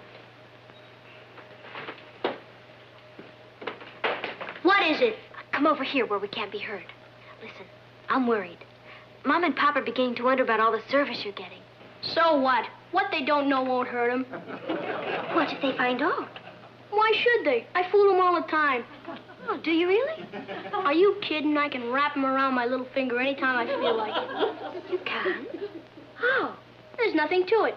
If I want something from Pop, I tell him how great his editorials are. But you really think so, don't you? Who reads them? How do you handle your mother? That's easy. She eats up flattery. She comes down in the morning looking like a mess. I tell her how beautiful she is and the world's my oyster. Well, if it's as easy as all that, I guess we don't have to worry. All you have to worry about is me. By the way, I'm running a little short of my allowance again. I'll take care of you. I knew I could count on you. You certainly can.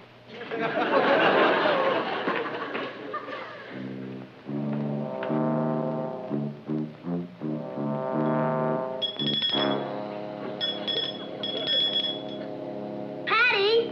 Kathy!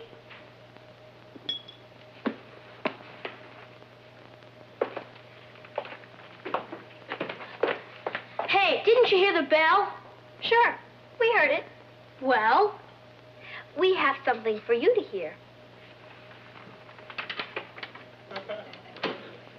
There's nothing to it.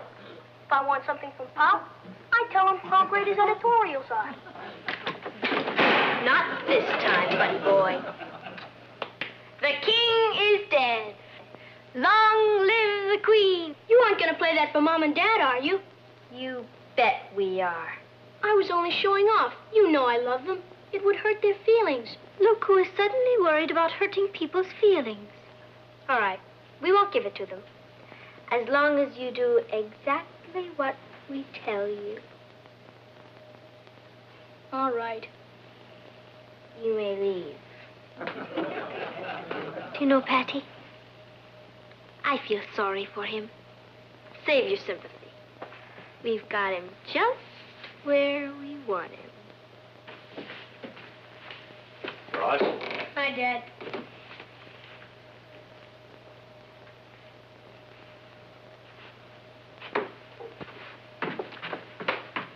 Do you know what it's going to mean, having our own private slave? He'll do our chores, run our errands. Hi. Oh, hi, Papa. You two seem very happy. We are, Uncle Martin. You know, Ross doesn't seem very happy. I'm worried about him. Oh, don't worry about Ross. We'll take care of him. I have a hunch that he feels he's being neglected. I promise you, he's not going to feel that way anymore. Good. I know sometimes he's inclined to show off a little bit, but that's the only way he can fight back. Fight back? Well, being the youngest member of a family can be very painful, particularly if you're a sensitive boy with an older sister. Now, we all get so busy with our own problems sometimes that we forget how important Ross's problems can seem. But all he's looking for is love and recognition. Well, he gets plenty of love, but I'm not sure we've been giving him enough recognition. So I know I'm going to try a little harder, and well, I'm glad you're going to help. Well, going back to what you were doing.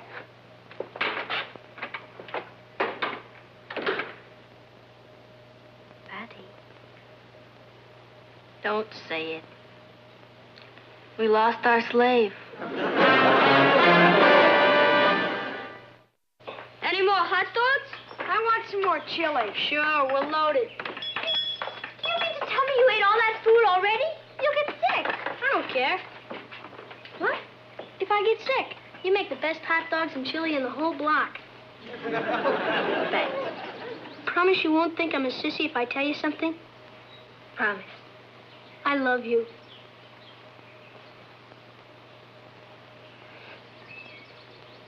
I love you, too. Shh, not so loud. I don't want the guys to hear.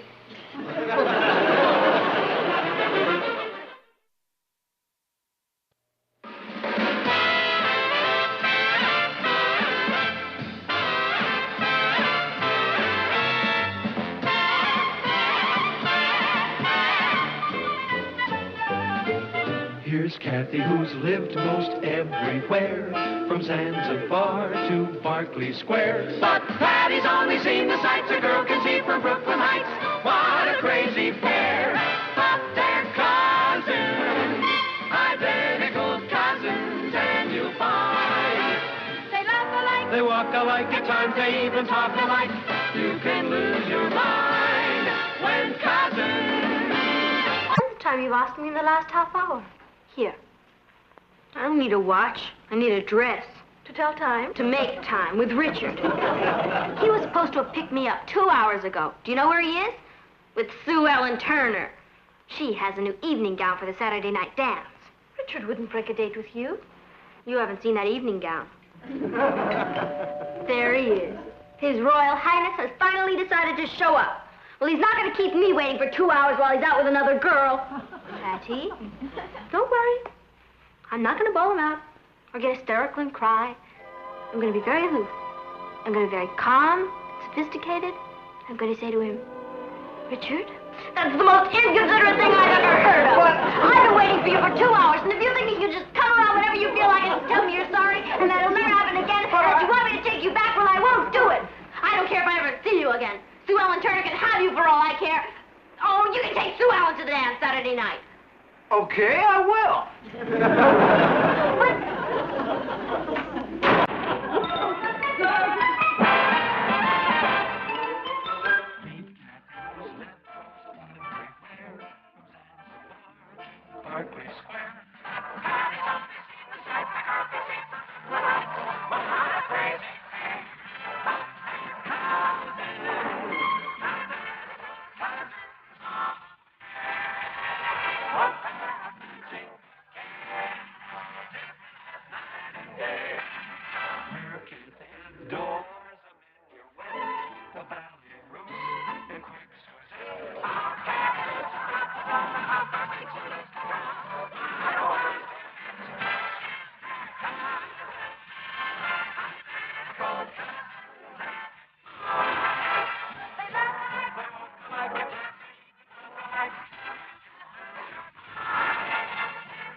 Richard again. I can take him or leave him.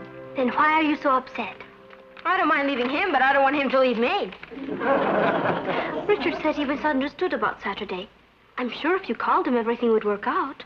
Do you think I would stoop low enough to call him? What did he say? He's still taking Sue Ellen. You'd better hurry up, Patty. We'll be late for school. We're having our chemistry final this morning. They can't teach you chemistry in school. Either you have it or you haven't. I haven't. Are you the most popular girl at school? Ha! I can't even get a date with my own steady. Because some blonde comes up with a copy of a Paris original. You know, it's funny about boys. You think you have them all figured out, then whammo, you're nowhere. Yesterday I was an expert. Today I'm a wallflower. That's it. That's what? The dress I'm wearing to the Saturday night dance. I thought Richard broke his date with you. Well, he'll unbreak it when he sees me in that dress. But Patty, it's so expensive. Where will you get the money? Papa will give it to me. Are you certain? Positively. I can wrap him around my little finger. All I have to say to him is, Papa, darling. No. Are you serious? Test me. But it's for the dance Saturday night. It'll be the most important dress of my whole life. You don't need a dress that expensive, Patty. Papa, if I don't get the dress, I'll lose Richard. That's the first promising thing you've said yet. I'm old enough to pick my own dresses. Honey, when you're old enough to earn your own money, you'll be old enough to pick your own dresses. But while your mother and I are paying, we're picking. I'll pay for it myself. All I need is an advance on my allowance. You're already well into next year. Boy, they talk about teenagers going through a difficult stage. What about parents? Now, Patty, there's very little that your mother and I refuse you. Yeah, but when you do, it's a matter of life and death. I'd hardly put Richard in the category of life and death. I could lose him. I don't think that's going to happen. He never even dates any other girls. That's just it. He thinks I'm great because he has nobody to compare me to. You should see Sue Ellen. That's really unfair competition. Don't underestimate yourself, honey. One date with her, and he'll probably never look at me again. Patty, if Richard is so fickle that he can be swayed by a dress, do you really think he's worth having? Yes. Now, will you buy me the dress? No.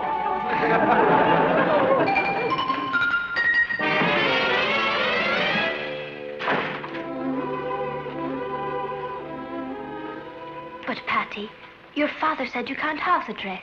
Oh, no. He said, honey, when you're old enough to earn your own money, you'll be old enough to pick your own dresses.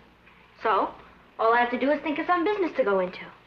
But you can't possibly earn that much money between now and Saturday. All I need is enough of the down payment. Now, what can I do? You can forget it, Patty. Have you ever earned any money? Sure. I've done lots of things. To wit, what? Well, when I was 5, I had a newspaper stand out front. As soon as Papa finished reading the morning papers, I'd go out and sell them. Then I've done some babysitting. Babysitting? Oh, you mean tot tending? When Father had a newspaper assignment in London, I used to do that to earn extra money. Well, babysitting or tot tending, it's no good. You get $1 an hour, but you can go 2 or 3 weeks before somebody asks you to sit. There's no organization to it.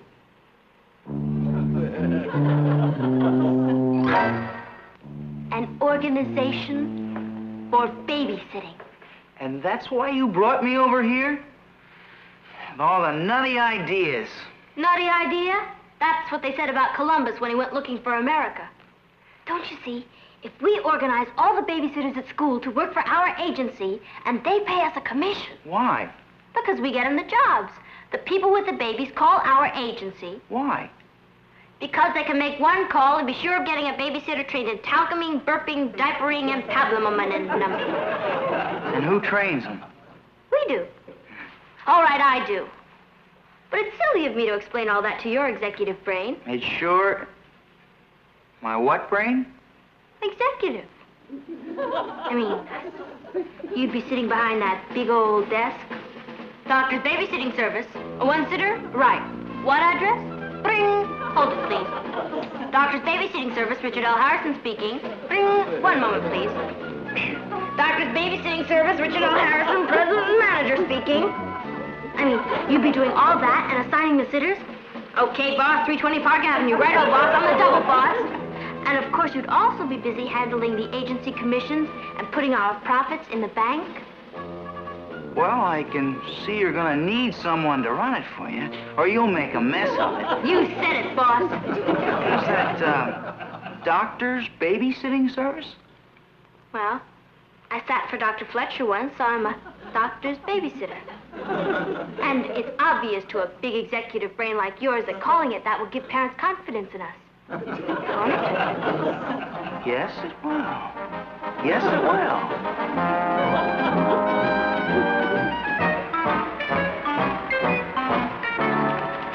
Mom's reading glasses to make me look older and more reliable. Yeah, they do a lot for you.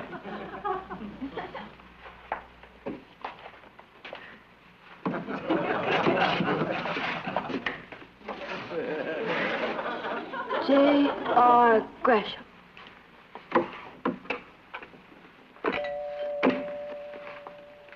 Oh, I'll take that now. What's in it? Baby supplies. Oh, it seems like I should carry it. In the medical profession, the nurse does the heavy work, not the doctor. Oh, listen now, don't you tell those people I'm really a doctor. Well, all right. Are you still taking those pills for your stomach? Sure. In the morning and before I go to bed. Well, at least I can say you're taking medicine. Somebody's coming. Well, here we go. Our first call. Good luck. Are you Mrs. Gresham? Yes? Do you have a child who sometimes needs the services of a babysitter? Well, I do have a 5-year-old boy, but when we want a sitter, we usually phone around and manage to find somebody. Thank you. Oh, my goodness. I dropped my doctor's babysitting service kit, which is full of baby supplies, and which all our sitters carry because we're so efficient at babysitting. I don't think... And if you use our service, you don't have to do all that phoning around. One call to doctor's babysitting agency will bring a qualified, trained babysitter to your door practically before you hang up. If we could step inside and tell you about some of our services. We have A whole gob of advantages. After you, Doc. You seem quite young. You did say Doc. Yes, ma'am. Harrison. MD? No, ma'am. Richard L. We call him Doc because he's taking medicine. Really? Oh, yes, ma'am. Night and day. It's my stomach. It's nervous.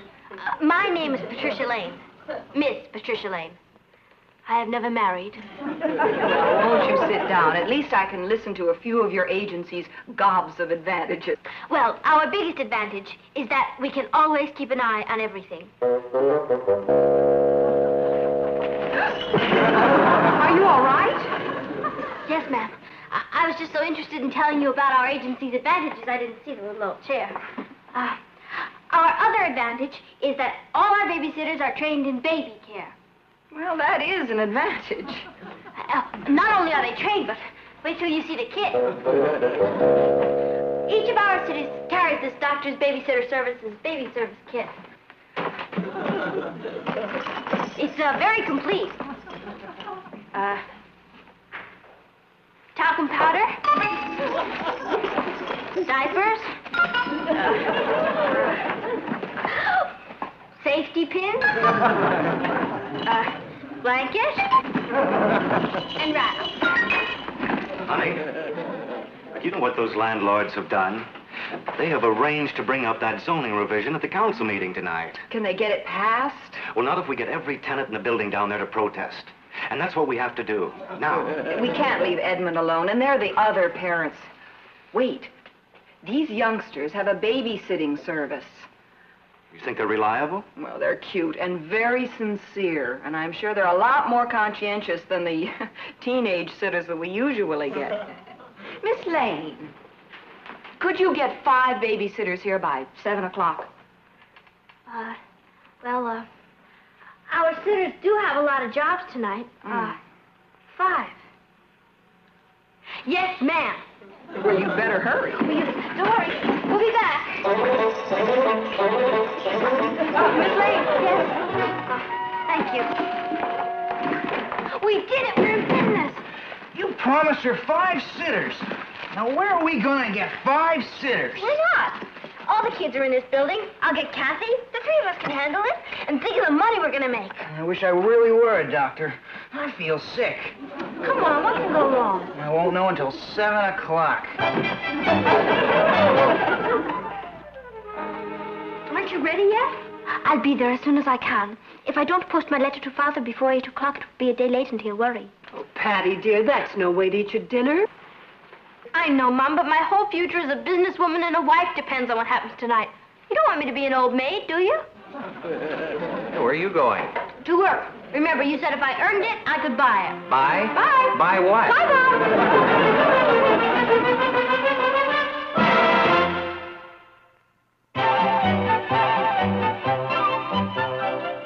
Mom. Honey, the meeting starts in 15 minutes. Oh, come in, Mr. Mickle. Well, we're leaving now, Gresham. I just wanted a word with the sitters. Patty, Richard, this is Mr. Mickle. He's in apartment number 4. How do you do? I want you to treat my little Bobby with care and consideration. Oh, we will, sir. Well, some of the sitters have been prejudiced against Bobby. He's a wonderful, charming, perfectly normal boy. Both his psychiatrists say so. Better get started. I'll be right behind you. Hello, Charlie. Oh, hello, Mickle. Kids, this is Mr. Anderson, apartment number 7. How do you do? Now, listen, I want you to put your best sitter in my apartment, number 7. You see, little Rollo is only 6 months old, and, well, he's just a baby, and he misses us so much, and, well, he cries when we're gone. There, Charlie. Rollo'll be all right. I promise you, sir, we'll take special care of Rollo. Oh, thank you. In all my life, I've never seen a man so crazy about a puppy. Puppy? Huh? I guess from now on, it's doctor's baby and puppy sitting service. Patty, Richard, this is Edmund. Oh, hi, Edmund. Now, he can stay up and watch TV until 8 o'clock, but after that, it's sleepy bye. Good night, son. Goodbye, Daddy. Goodbye, Mommy. Well, you get Edmund started on his television. I'll go open the doors to the apartment so we can hear anything that goes on. Good idea. What do you want to watch tonight, Edmund? I want wagon train. Wagon train isn't on right now. I want wagon train. I want wagon train. I want wagon train. I've already got a problem with little Edmund. Well, change him. I will not. Anyhow, that's not the problem. All right, I'll be there in a minute. I want to look at on the puppy. Hello there, nice Puppy? Not to watch it.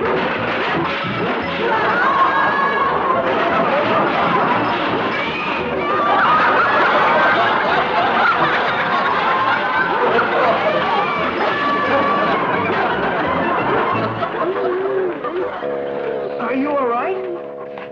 Oh, fine. I want to watch wagon train. Oh, boy, we gotta do something about that little Edmund.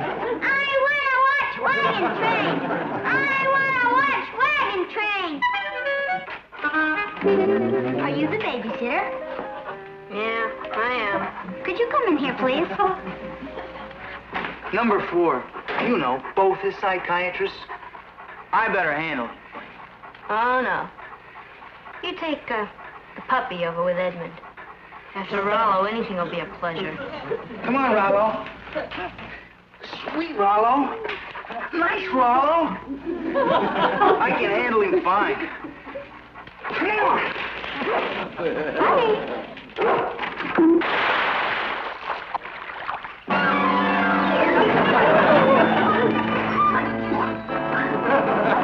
You all right there, babysitter?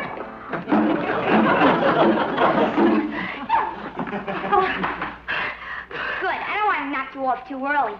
I figure I can get a couple more hours of fun out of you tonight. You little. Might as well quit, kiddo. I've already been called everything.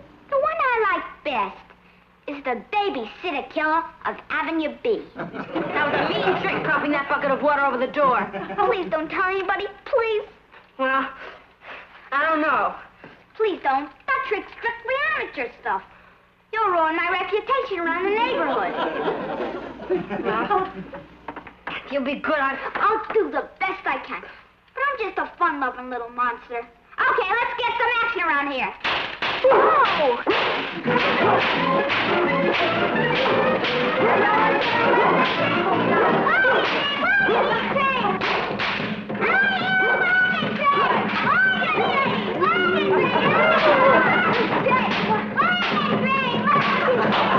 Sorry I'm late. How's the babysitting business?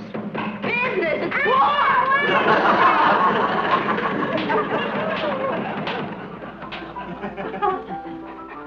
Don't worry, the wagon train will be along any second now. Bobby promised he'd be good if we read to him. So Patty went to get his book. I have both babies in the other bedroom. They're sleeping beautifully. After a while, I'll move them to number 6. Well, here's his bedtime storybook, The Life and Times of Jack the Ripper. You didn't expect me to go for that Mother Goose jazz, did you? I have to get back to my nursery. If you need me, call. My healthy little body is too charged with energy to listen to a book. I want you to play a game with me. I know a nice little game I'd like to play with you. Richard, I think that's illegal. I want to play pin the tail on the donkey. All right, if it'll keep him out of trouble, I'll play with him. I'll play with you, but we won't play pin the tail on the donkey. Okay, I ain't got no donkey anyway. We'll play finger in the ear. Finger in the ear? I close my eyes and see if I can put my finger in your ear without looking. Okay, but we'll do it the other way around. I'll put my finger in your ear. Well, get down. Okay.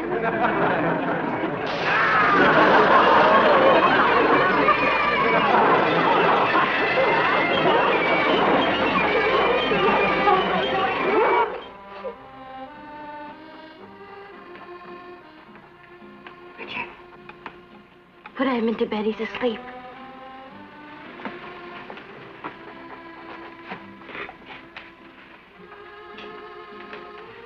Ain't that sweet? Shh. Yes, it is. And you've been very sweet, too. For the last 5 minutes, anyway. Don't turn turn it up. You might wake Edmund. I'll just look at it without any sound. Good. Everything's quiet, huh? At last.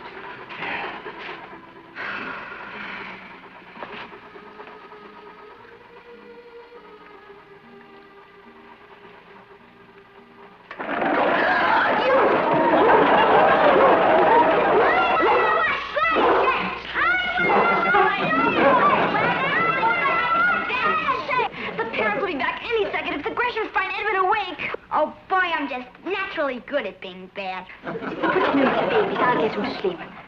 Perhaps you'd better go too and let me handle Bobby. Oh, no, I got us into this. I'll handle him. You're the boss. You heard what she said. From now on, I'm gonna boss. Sit there.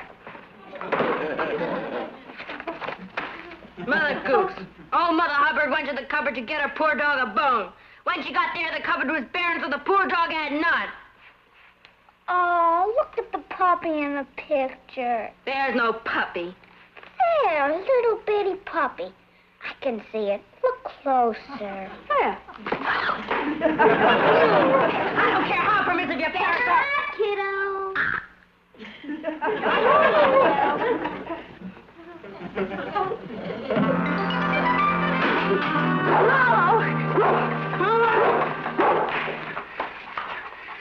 That Bobby's not to be believed. I don't know what he'll do next. I think we'd better find out. I'll go peek in the Gresham's kitchen to see what he's up to. The parents are back! Well, how's Rollo? He's all right, isn't he? Oh, he's fine. He's a number 6, and so are Edmund and the other babies. Where's Bobby? Bobby! I'm in the kitchen, Patty. Come on in. I've got a big surprise for you. A surprise. Isn't that sweet? Why don't you go in and you surprise him? Bobby? You all messy, Patty? I'll clean you off.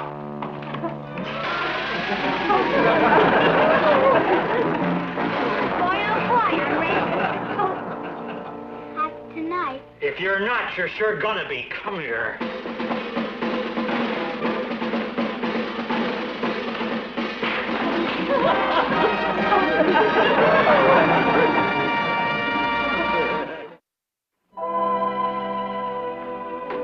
Kathy, you look beautiful.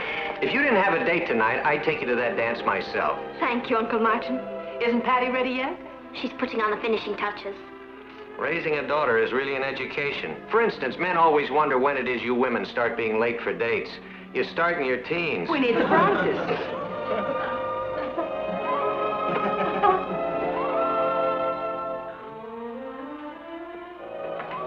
How do you like my new dress? You look too good for Richard Harrison. So you must have really impressed him with your business ability for him to break his date with Sue Ellen and take you out. I didn't impress him. I put him in a state of shock. He's taking me out because he says I'm helpless without him. That's a marvelous approach, dear. Remember it. You mean it's been used before? Well, I won't say it's old, but I'd be willing to bet that Eve asked Adam if he'd mind reaching up and pulling down the branch so she could pick the apple. There's the boy. Hi. Hi, Patty. Good evening. Hi, Kathy. Here's your corsage. Thank you, Craig. Here's the corsage I brought for you, Patty. And here's one I found on the doorstep. On the doorstep? To Patty from a secret admirer. Oh, some guy's got a lot of nerve. Who sent it? How do I know? Is a girl expected to know all our secret admirers? Well, let me see it. Bobby. Bobby? That little monster. That's some secret admirer. Don't laugh. It was very sweet of him. Gives you kind of a warm feeling to know you reformed a bad little boy. Whatever you say.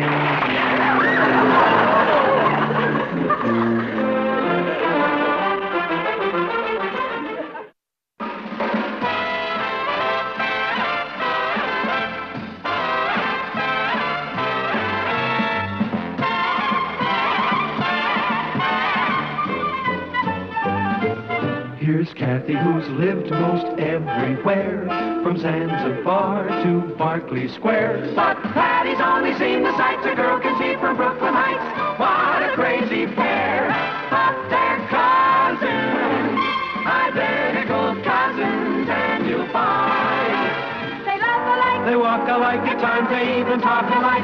You can lose your mind when cousins are Strychnine or sulfuric acid? Sulfuric acid. And besides, strychnine leaves such an unpleasant aftertaste. Go ahead, laugh. What do you care if the whole entire student body cries itself to sleep tonight? Would you be willing to tell us what the whole entire student body will be crying about? The basketball team. We're going to lose the big game. Don't be silly, child. For the first time in 10 years, we've got a team that can't lose. With Stretch Edwards in there, we're a cinch to win the league title. That's the point. He's not in there. He left school today. Stretch can't leave. I mean, the big game is only a week away. Hi, everybody. Isn't it lovely?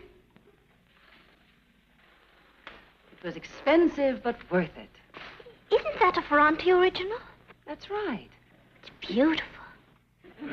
Only one in the world like it. I'm going to have shade made for it. That's nice. It's made of Carrara marble. It's wonderful. Now, tell me about Stretch. His father got a job in Detroit. They moved today. Well, somebody should have talked to his parents. They did. The principal, the coach, and the president of the student body. Is basketball really worth all that fuss? It is when you spent 10 years with a losing team and you finally get a chance to make mincemeat out of the opposition. Why can't they fly Stretch back for the game? Papo, if a student lives out of the district, he's ineligible. And so everybody just sat around and did nothing while we lost the greatest center that Brooklyn Heights High ever had. Why didn't you tell me this before? I just found out. You'd think some public-spirited citizen would have stepped forward and offered his home for this boy. Like who? Like us. He could have stayed here. Martin, let's not get carried away. Now, Natalie, it would only have been for a week.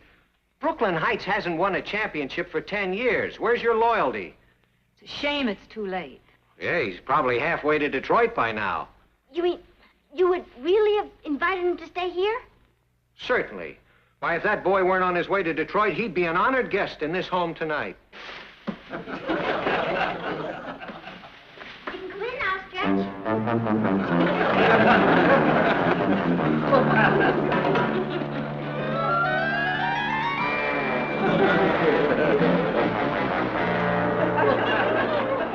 Yeah.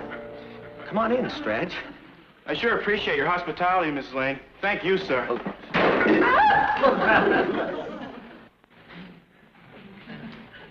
They don't make Carrara marble like they used to.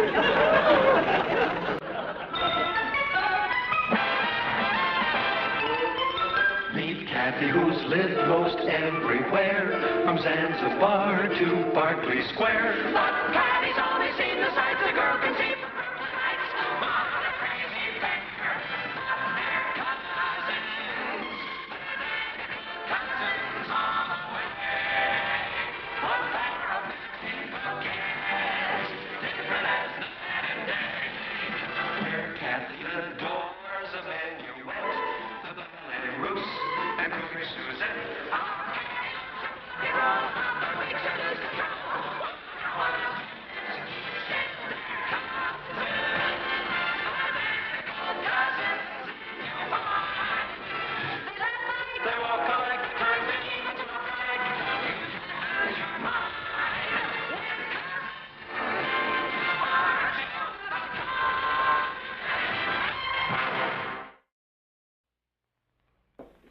You sure cook a lot like my mother, Mrs. Lane.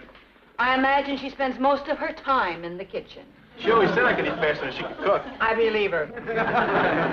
Basketball players have to eat a lot to keep up their energy. There certainly is a lot of them to keep up, isn't there? I'm going to be a basketball player, too, as soon as I put a little height on. Say, while you're here, do you think you could teach me some basketball plays? Stick to checkers. Boy, when I grow 6 more inches, am I going to get you? I'll clear the table. Why don't you go in the other room? I'd like to help, Mrs. Lane. No, never mind. The girls will help her. I really want to help. I appreciate everything you've done for me.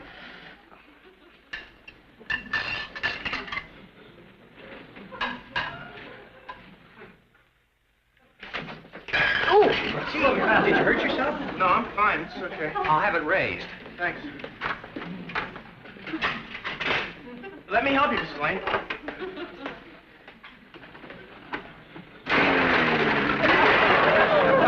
Gosh, I'm sorry. Oh, don't give it another thought, boy. That just goes to prove what great shape you're in. Right? Wrong. These should work nicely. Cuckoo, one for each foot. Isn't it wild having Stretch here? He's a bit awkward, isn't he? Not on a basketball court, he's not. Stretch Edwards is the greatest center Brooklyn Heights High ever had. So he can toss a ball in a basket. He scored over 30 points in all the games this year. If Stretch Edwards isn't great, I'd like to know who is. Vladimir Horowitz. Where does he play? Philharmonic? Oh, that's Vladimir Horowitz.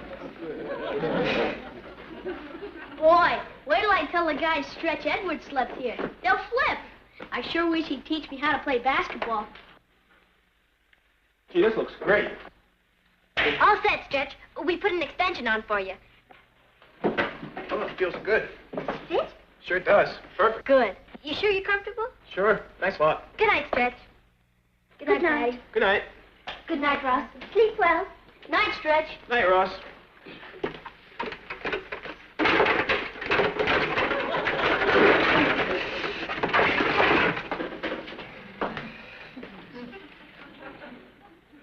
What are you doing? Figuring our losses. Let's see, $85 for the lamp, $6 for dishes, about $200 for a new refrigerator. Honey, accidents can happen. Especially with Stretch around. It's like having King Kong in the house. It's always a little awkward. Say his folks moved to Detroit. Yeah? I wonder if they gave him the address.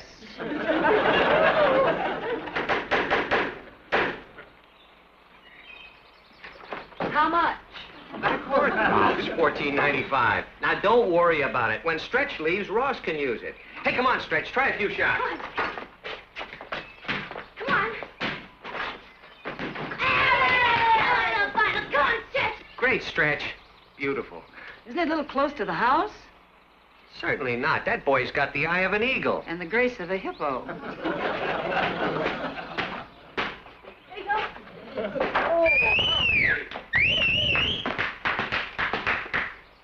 Come on, Stretch. Let's go. There. Come on, show out. Come on, Stretch. Let's try a little teamwork. You'd better not, Mr. Lane. I throw him kind of hard. The harder, the better. I used to play a little basketball myself. Okay, Stretch. Come on, let's start. Now, hit me right under the basket. One broken window. $25. Good evening, Coach Coughlin. Oh, good evening, Mrs. Lane. I hope I'm not intruding. Oh, not at all. They're playing the Purdue-Stanford game in the living room. Oh, Rob. Come on in. Coach Coughlin. Mark. Good evening. You know everyone. Yes. Hello, Hi, everyone. Coach. Hi, Patty. Won't you sit down? Hi, Patty. I don't want to seem premature, Coach, but congratulations. For what? For coaching the first Brooklyn Heights champions in 10 years. Does anybody here know my wife? Well, yes. Mrs. Coughlin is my English literature teacher. Well, when I got up this morning, I said to her, Florence, only 6 more days and I'll have that silver cup right in my hand. And she said, Horace, you haven't got a chance. And I said, why? And she said, because he's flunking. And I said, who? And she said, Stretch Edwards. Well, when I came to, I said, if it's close, Florence, let him pass. Please, Flo. And she said, how can I? He's got a semester average of 27 out of a possible 100. I made a deal with her. The final examination is Friday. She said she'll pass you if you get a B. Thanks, Coach. You're all heart. No, just level with me. Don't let me get my hopes up high. Can you get a B? No. Thanks. Have a nice trip to Detroit. Isn't there any chance you could pass that test? Not even if my own mother gave it to me.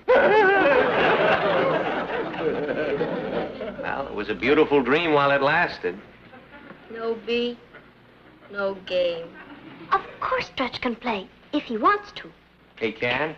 Certainly. You are all arguing on a false premise. But I still have to pass that test. I know.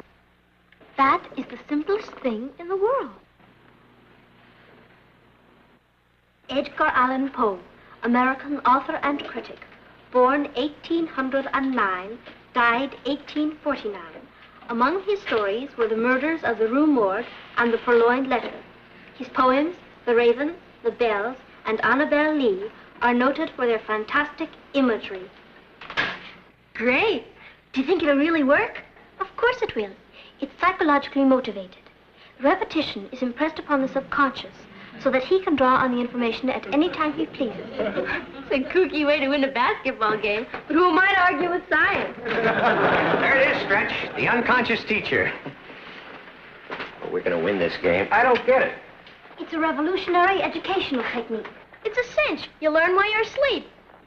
I don't learn when I'm wide awake. You've got to think positive. Positively. So I said, positively. Well, let's pop into bed, Stretch. Now?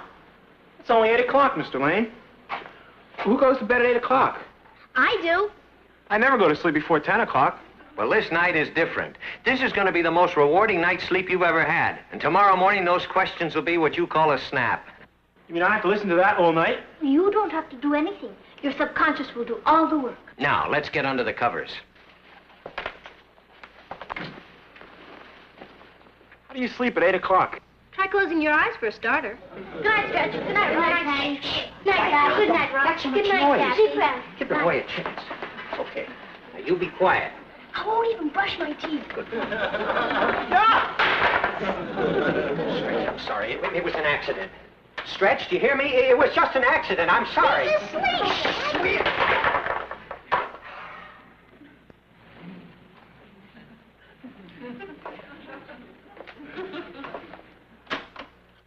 Edgar Allan Poe, American author and critic, born 1809.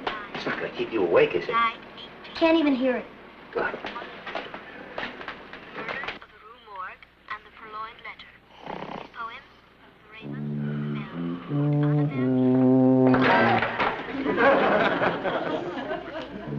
Edgar Allan Poe, American author and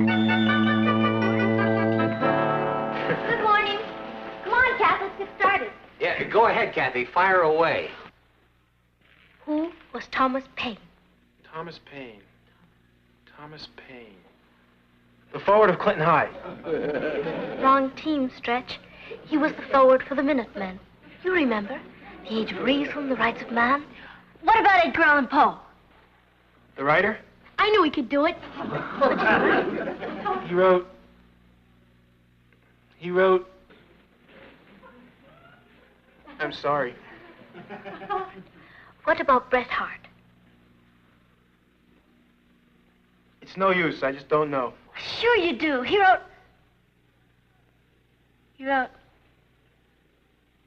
What did he write? The Outcast of Poker Flats, Plain Language from Truthful James, and The Luck of the Roaring Camp. I guess I'm just dumb. It was nice of you to try and help me, but I'm hopeless.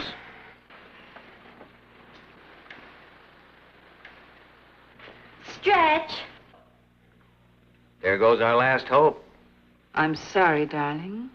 I can't understand the machine not working. I can't either. Everyone knows that Edgar Allan Poe wrote The Bells, The Raven, and The Purloined Letter, that Robert Louis Stevenson wrote Treasure Island and Kidnapping. Didn't work, huh? Listen to him. Great. Now all we have to do is teach him how to shoot a basket, stretch him 4 feet 5, and everything will be fine.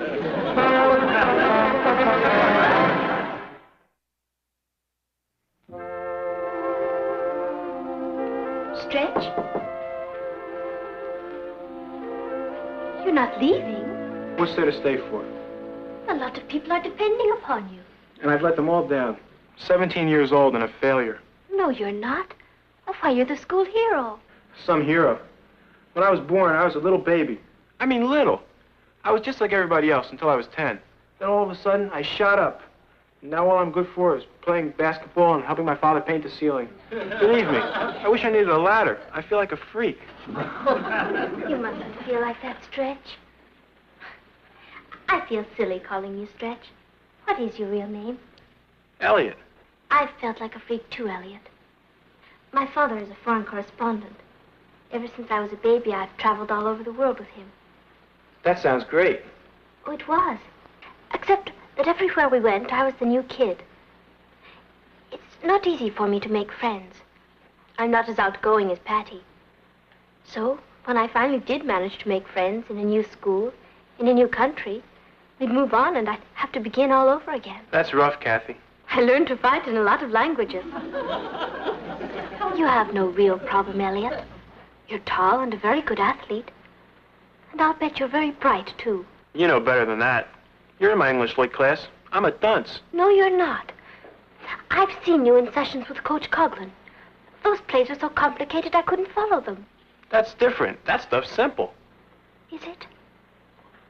Would you show me? Sure.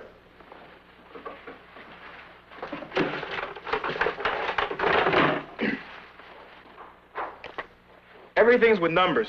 For instance, this is number 12. I'm at center. I pass the ball to the forward, who flips it over to the guard. Guard feints and passes it over to the point man. The point man takes it and dribbles over to the other forward, who passes it across to the other guard. The guard takes it and dribbles down to the other forward, who gives it back to me. I take it and pass it over to the guard. He dribbles down to the other forward, who passes the ball to me. I take it and wham. 12 means all that? That's one of the simple ones. We've got 35 plays. Some of them are real tricky. And you've memorized them all by numbers. It's easy. Elliot, I want you to listen to me. You are going to pass that exam. Me? You. And we're going to do it by the numbers. Something to keep your strength up. Gee, thanks. That's all right. How's it going? Beautifully. Listen. Now, by the numbers. 11. Hup! 11, Robert Louis Stevenson. Born 1850, died 1894. Rode Kidnapped, Treasure Island, The Master of Ballantrae. Right. 17. Hup! 17, Mark Twain, pseudonym Samuel Langhorne Clemens. Born 1835, died 1910. Rode Tom Sawyer, Huckleberry Finn, Connecticut Yankee. That's great, Stretch. You know something? What? It's easy with you calling the signals, but who's going to quarterback during the examination? We'll worry about that later. Let me handle that when the time comes. No, thank you. Right now, we've got to get those signals. 77. Hup! 77, Edgar Allan Poe, American author and critic, born 1809, died 1849. He wrote...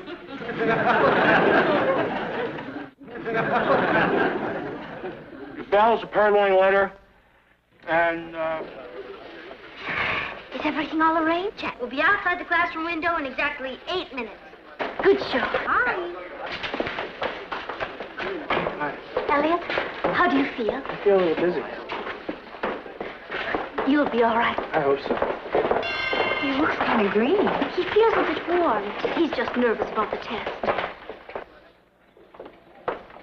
This is the final examination in English literature. It concerns the lives and works of writers we've discussed in class. Now, you have an hour to complete the examination, and you may begin now.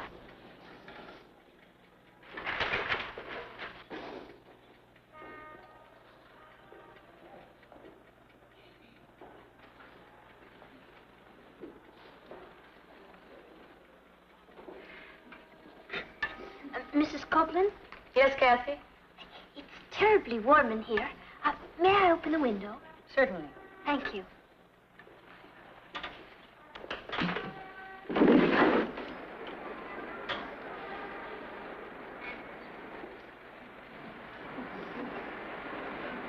We're for Brooklyn, and no one could be prouder. And if you cannot hear us, we'll yell a little louder. We're for 11!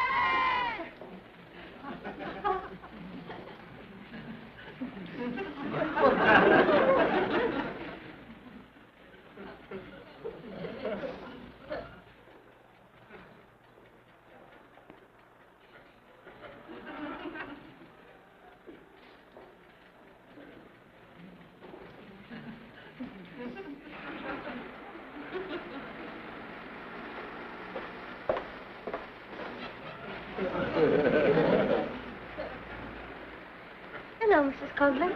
That noise is disconcerting, Kathy. Would you mind closing the window? Terribly warm in here, isn't it? Oh, it's not. It's too much noise.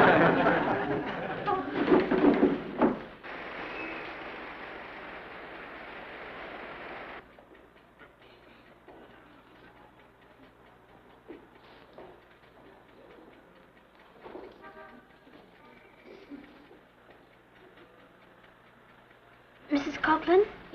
Yes, Kathy. I still think it's terribly warm in here. The temperature must be at least 77.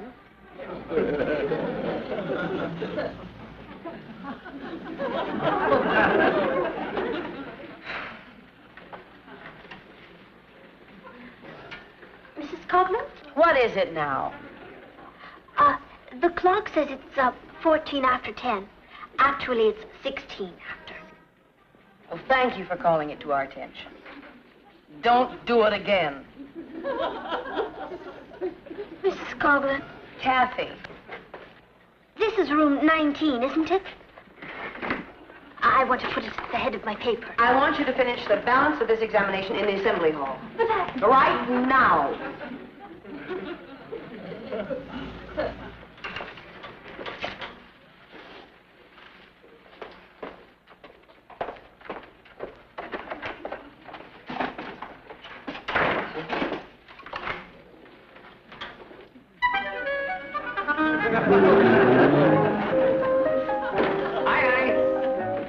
Hello, darling. You're home early. Well, I'm just covering the local sporting scene. You heard anything yet? Nothing yet. Shouldn't be long now. Well? He flunked. Everything went fine until Mrs. Coughlin closed the window. What's got to do with the examination? Oh, nothing. Kathy. I tried to help him, but Mrs. Coughlin got a little disagreeable about it and insisted I leave the room. You didn't cheat, Kathy. Not really. I was just calling the signals, and Mrs. Coughlin didn't let me finish. There goes the old ball game. Who's the boy we all back? What are you cheering about? Stretch past the exam. He's going to play. It worked. I don't believe it. He didn't either. Well, congratulations. We just heard. We knew you could do it, boy. Wonderful. What a sit down here. There was nothing to it. The boy is a brain. And we're going to play in the league finals, and we're going to win. Yeah! Aren't we, Stretch boy? Rickety-rack, rickety-rack. Who's the boy? We all back. Elliot! I sure appreciate the confidence you people have in me. We knew you could do it, Elliot. All of a sudden, it came easy. I didn't need the numbers anymore. I just looked at the questions and wrote down the answers. Oh, I can see the look in the other coaches' faces. You know what I said to my wife this morning? I said, Florence, you know that picture of your mother on the mantelpiece? And she said, yeah, well, what about it? I said, well, take it down. You know why? Because that's where the silver cup is going to go.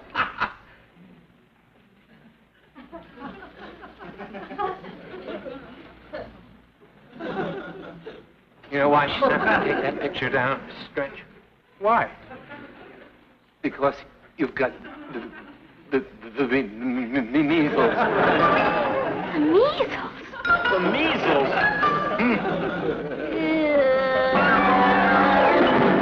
I've waited 10 long years for this day. And what do I end up with on my mantle?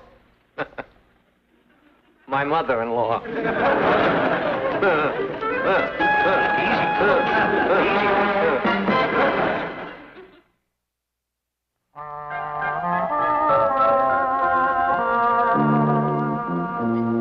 How do you feel? Okay. I'm sure sorry, Kathy. Why? I've been nothing but trouble. Now you've got me for 2 more weeks. I don't mind. I'm beginning to like athletes a lot. What you're doing for us is terribly nice. Oh, it isn't anything.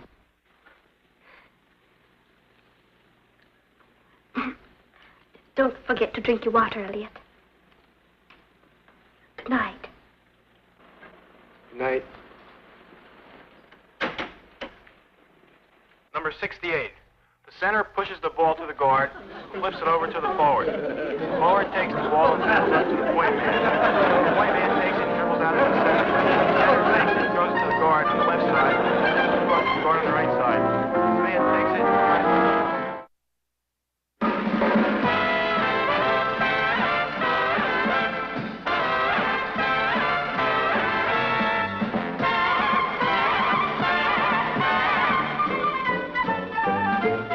here's Kathy, who's lived most everywhere, from Zanzibar to Berkeley Square. But Patty's only seen the sights a girl can see from Brooklyn Heights. What a crazy pair, but they're cousins, identical cousins, and you'll find they laugh alike, they walk alike, at times they even talk alike.